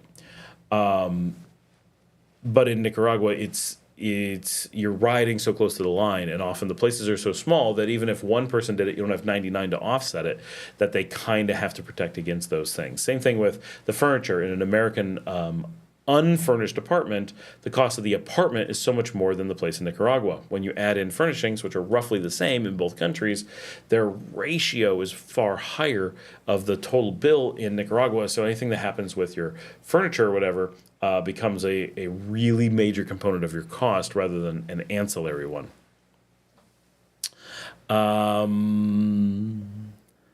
Sounds like it's a one-way trip on a private plane. Thanks. That is pretty much what it is, Kevin. Yeah, if you can do the private plane thing, then the one-way trip is going to be nice and easy. Or do the drive, which I've not done. We did the private plane, worth every penny for us, for the babies who are sleeping there. Edwin says, yesterday they replaced a faulty old street light to LED on my street block. Was dark since May. Well, congratulations. About time on that. Desert says, you can fly a dog as a service dog. I'd buy an extra seat so it has more floor room. You have to convince them that it's a service dog, though. That does not always work and depends on the type of dog you have. A lot of people can't get them certified. A lot of places won't do that anymore. Desert says, have to jump through some hoops to do it. It's not a big deal with some paperwork. Hopefully. I know that's how Poe got down here because he's a huge dog, but he was legit a service dog. Patricia says, are there any Nicaraguan reality TV shows? There's no Nicaraguan TV shows outside of the news and so we have some things that you don't see other places. But they do morning shows, very popular in Latin America, like Good Morning America, but Good Morning Nicaragua, right? Buenos dias Nicaragua is those kinds of things. The shows that I'm the shows that I'm on sometimes are really popular here because Nicaraguans don't sit around watching TV all day, but there is something about a morning show that just fits the Nicaraguan lifestyle and kind of my dream of what does the perfect middle class Nicaraguan life look like. And it's a small but very comfortable house with 3 bedrooms and a small kitchen and beautiful windows looking out on a grassy little yard with bright sunlight, because of course there's always bright sunlight here, and breakfast on a very nice little table. One of the things that Nicaraguans do that doesn't work for me is they keep their houses really dark, and I know why, but as an American, I want my houses bright and open. I want light. And Nicaragua has this beautiful light. And you've seen some of my recent videos. I'm using some of the sunlight when I'm filming in here and getting this different look. And some people have commented, they're like, what are you doing? This looks really great. I'm like, it just filtered sunlight is all it is. But we have this amazing light to work with here. And houses are so dark because people are just they don't like it. It's too warm. They want dark. And but you could make these beautiful interiors and just have a TV and have the morning show on and just have this really chill Nicaraguan experience is the thing that I picture, right? And Oh, Edwin says is lagging very badly. Mine shows that it's... Okay, I see it jittering, but nothing's giving me a warning.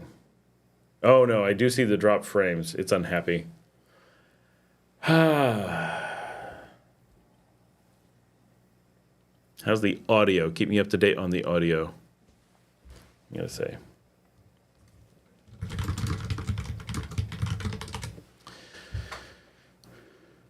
Service dogs fly free, he says. So morning show's big thing.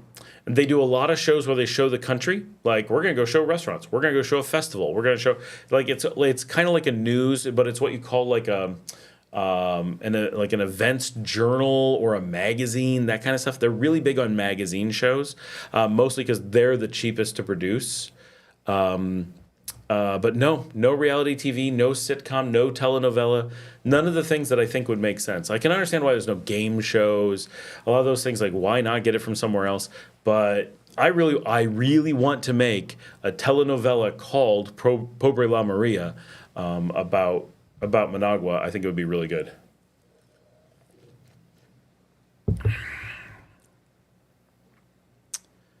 Service dogs fly free, still lagging. Gentleman X, buenas noches y todos. Hey, Gentleman X, how's it going?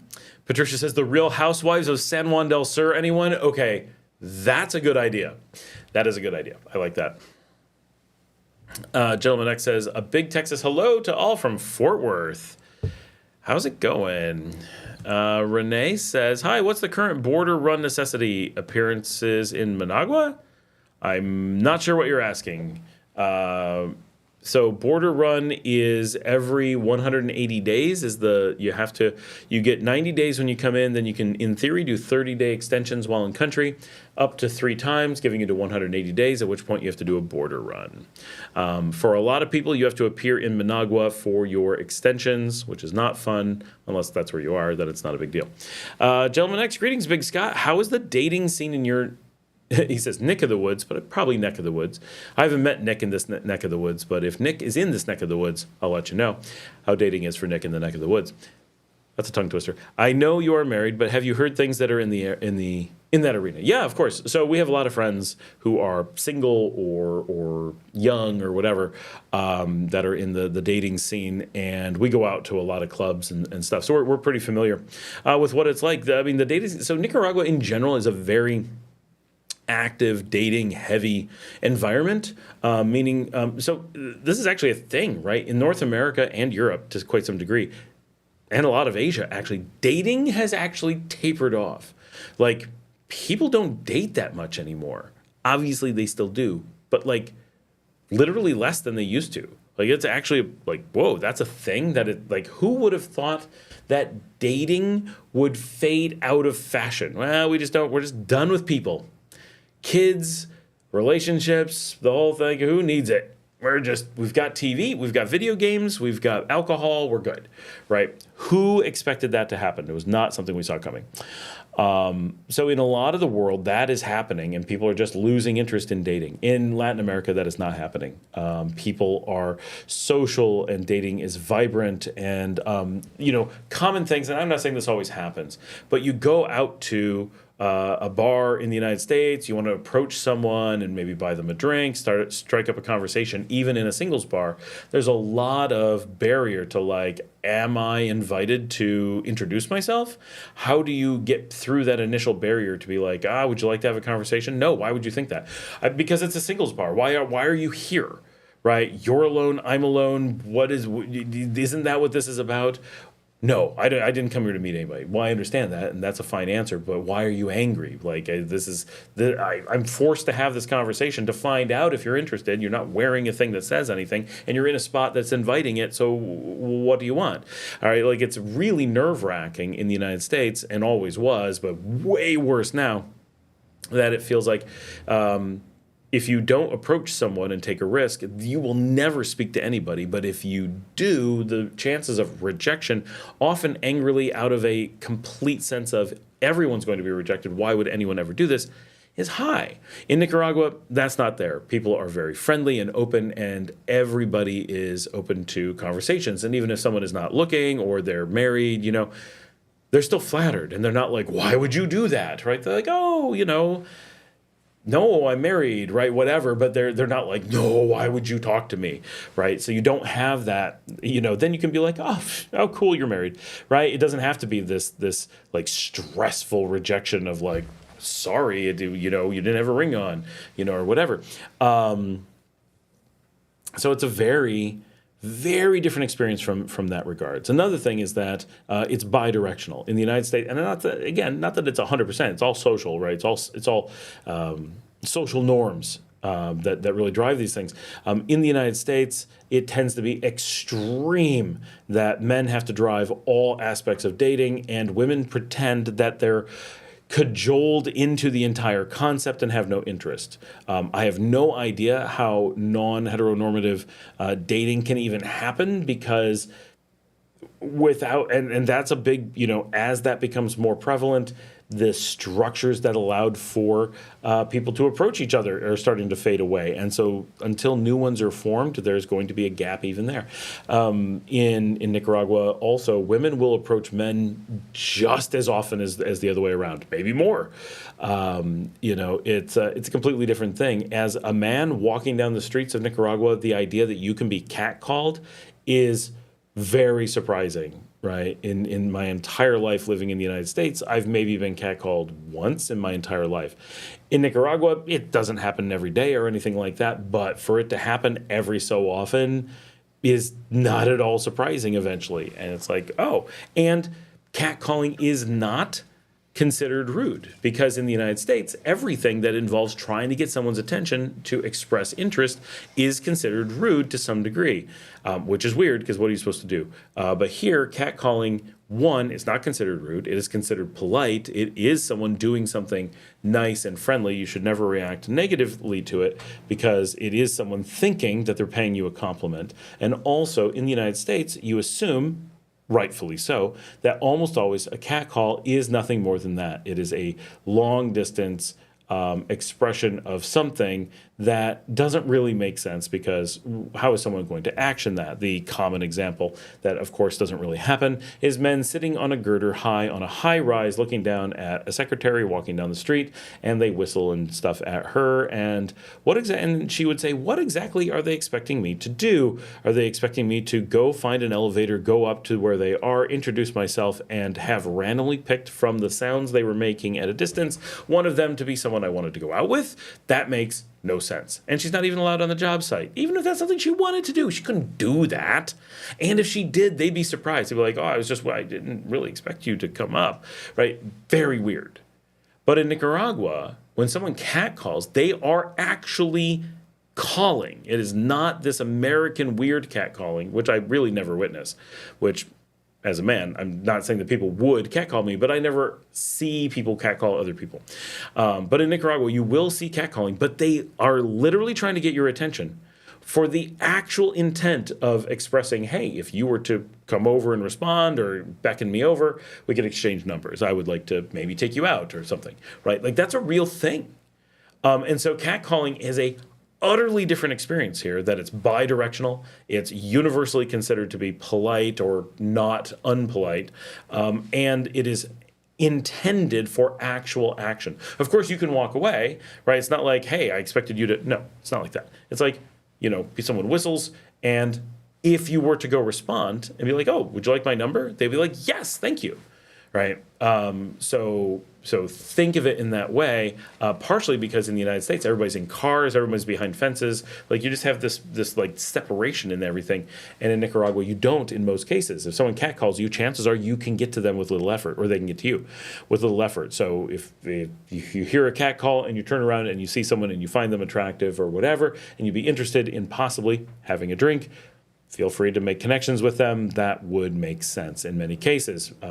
But also be aware you could easily get catcalled by people in high schools. That is a real thing. High schoolers will line up against fences and catcall you as you walk by, so don't just do it at random. Make sure you pay attention to where you are responding. Going out on like the dating scene. So that's like on the street life. If you go out at night in Nicaragua, it is extremely common to do things like going to live music. You could easily end up. It's very mingly. Right. So if you're so we go to Via Via all the time. We talk about that and we show it a lot on the show. If you're at Via Via and you're hanging out, you can very easily end up with people coming over to your table and introducing themselves. You can walk around, introduce yourself. People walk in front of you. People just naturally interact. Random people will come up and talk to me all the time while I'm at Via Via. Right? People will be like, oh, I've seen you on the street. Oh, I love your show. Oh, I just like people feel very comfortable interacting with each other. You don't have to have this like we've been introduced so we can talk kind of thing at all. So that makes it very easy to just meet people in that kind of context at a place that's doing like live music or whatever. So Via Via is very loud and lively, but there are areas and you like talk to people in line, talk to people at the bar, just whatever. But if you're going out, so a very common thing from there is to go out to like 23 Bar where there is dancing, like reggaeton and relatively vigorous dancing. Go out to a place like that, go buy a drink, go on the dance floor, and you're in great shape. Just meet people. Like if you're a guy, presumably Gentleman X, right? It's very likely that a girl will just come up and dance with you or kind of give you a look. Maybe you go dance with her. And you can kind of like, I mean, it's reggaeton, right? So you're kind of like, it's not aggressive dancing. It's not like grabbing someone for salsa. Like, oh, you want to dance? Let's do some moves, right? No, it's just you're kind of moving around near someone. So it's very casual to be able to go dance. Very casual to meet people. And then if you go to those dancing scenes, like that is not everyone, but an awful lot of those people are there because they want to meet someone. They want to get numbers. They want to maybe go out later, whatever. It's a very active dating scene. You can be like, oh, yeah, no, I'd love to meet somebody. And people will be like, oh, us too. And then it's just, and I never have I been anywhere in the United States where that kind of very easy dating, very comfortable, just introduce yourself and say hi and exchange numbers kind of environment exists. So it's a very, very different thing. For sure. So I was, of what I've witnessed firsthand, I've never seen any place with as functional and simple dating as Nicaragua seems to have. Luke says, I'm pretty good about shutting everything in the hotel room here when I'm not in it. The room is small enough that it takes a minute to cool. Oh, yeah, with the air conditioning here, yeah. If you don't run it all the time, you can still be in good shape. Deserts has been lagging all night. Sound is good. I think we've got a fair number of people. I really hate to cut it early, but I feel like we're going to cut early tonight for a number of reasons. We had a bunch of stuff going on today. I've got a bunch of edits I've got to do. I'm not saying we're going now. I'm just saying that if we're getting a lot of jitter and stuttering and stuff, it may be a good night to have it on the short side. We started early. This is very cool. So we may we have so many people on, but not a lot of questions. So we'll see. But we had our water out all day and stuff, and I have a lot of things and kids to take care of and stuff. Edwin says, Buenos Dias, Nicaragua is Channel 12 morning show. There we go. Channel 12 is a undead channel nowadays. Tony says, you recommended I visit Hinotepe and Didiamba. When I visit, do you have a recommendation on where to stay in either place? I do not. I always zip through because they're in the middle of going from place to place for me. And so it's really easy for me to go stay somewhere else and just be there during the day. There are places to stay, but I don't know which ones are good and which ones are just lackluster or whatever, unfortunately. Edwin says, audio is still fine. Janet says, audio is still good. Luke says, very good. Janet, it's been freezing a little. Edwin says, not like U.S. morning shows like ABC, like those. Joseph says, hello to all from Northern California. Vince says, hey, Scott. Gentleman X, you may get a face full of mace approaching a female here in the Metroplex, for sure. Like, I remember hanging out in the Metroplex, and it's not a market where you go talk to people, and that's Texas, where you're, in theory, more approachable than other places. There we're having a bit rate problem. We've officially hit one. Gentleman X says, I find the whole phenomenon fascinating and troubling for the future of our society, for sure. Don says, catcalling is illegal in Nicaragua. I know that certain things are illegal, but I'm not aware that catcalling is illegal. But it's definitely common. A too young for me woman was handing out brochures for burial plots on the rotunda today. She made sure I saw her name and number on the bottom of the flyer. Propose is illegal under law 779. Interesting. You did start early. I wasn't even home, Janet says. Oh, Gentleman X, thank you so much.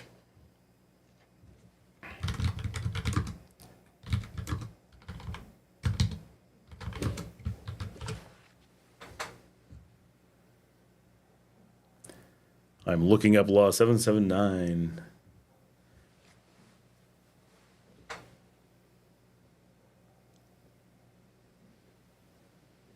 Maybe okay. So when you read this, this is about the law 779 is about violence against women, which could explain why women catcall so much. If catcalling women isn't allowed, then in order to get people's attention, the women have to catcall instead. The word piropos means compliments.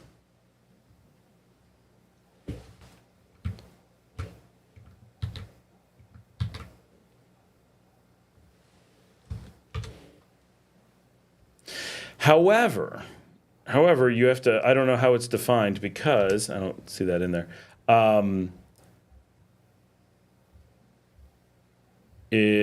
That's a very difficult law to read quickly. And they don't use that terminology in the law that I can find. So there are definitely things. So for example, things that I know you're not allowed to do, right? And this is actually an important one. Wait, Rennie says, trying to understand 90 days, find a stay, then Managua every 30 days until 180, then border. Yes, correct. So,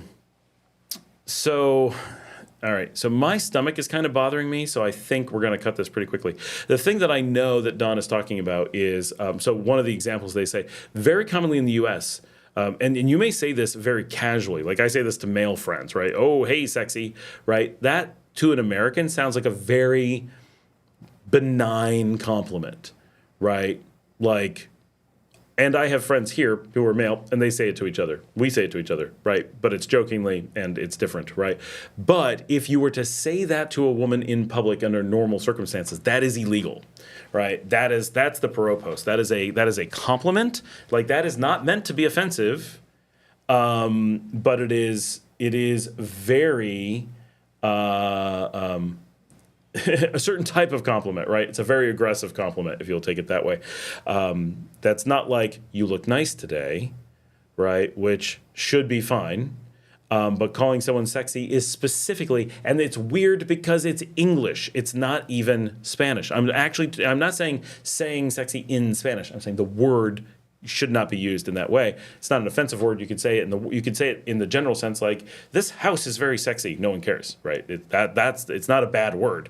It's that use in that complimentary way. You just have to be really careful with it. So that's something that people are not aware of. However, I am not aware if traditional catcalling, like just a whistle or saying hello or from a distance, right? Because in the U.S., just saying hello to someone from a long distance, is considered offensive. Whereas here, obviously, there's certain things you have to worry about, but other things you see done all the time, and it's considered very complimentary. So it's weird, and it's definitely weird that there's a law about it, but socially, it's very much the opposite. I've seen men told to shut up and leave an area after catcalling women in Managua. Interesting. Joseph says, how is Nicaragua in May for travel? Any festivals, events? Which part of Nicaragua do you recommend? All right, I'm going to take this as the last thing. I'm going to have to cut it early just because I'm not feeling 100%. Like, I'm fine, right? Just like, it's been a busy day and need to spend time with the kids and stuff. And we're having a good show. But we don't have a ton of people, and we are having some technical. We're going to make it a 4-hour show today, which is not bad. But how is Nicaragua in May for travel? May is good. April bad. May is fine. Any festivals and events? There's always a little bit. I can't think of a specific one that you would want to do, but there's certainly, there's always going to be festivals. Like there's festivals basically every week somewhere. So you're good for that. No problem. Which part of Nicaragua do you recommend? It really depends what you want to do. Joseph, can you save this for next week and we'll dig into it. But if it's your first time, you got to do Granada. You probably want to see San Juan del Sur. If you have enough time, Ometepe is fantastic. Leon is very cool. The mountains are very cool. Esteli, Matagalpa, those areas, generally pretty good. And if you have time, for some people, Managua. And I wish we could dig into the comments that were made about walking Managua. But I'm going to make a video about that, I think. And sorry for having to cut it a little bit on the short side today. But it's been a good show. Thank you so much, everybody, for coming. Jan says, it's okay. You can take some time, and I'll check to see what Ramon's doing. He seems to be still downtown. Oh, cool. All right, everybody. Have a good week. Thank you so much. I will see all of you. And remember, we have videos from today. So if you needed more tonight, sorry that I just suddenly, like, my stomach is bothering me, and I don't want to be struggling on the show. So watch a couple extra videos for the evening. Give us some likes and stuff. I'll see everybody.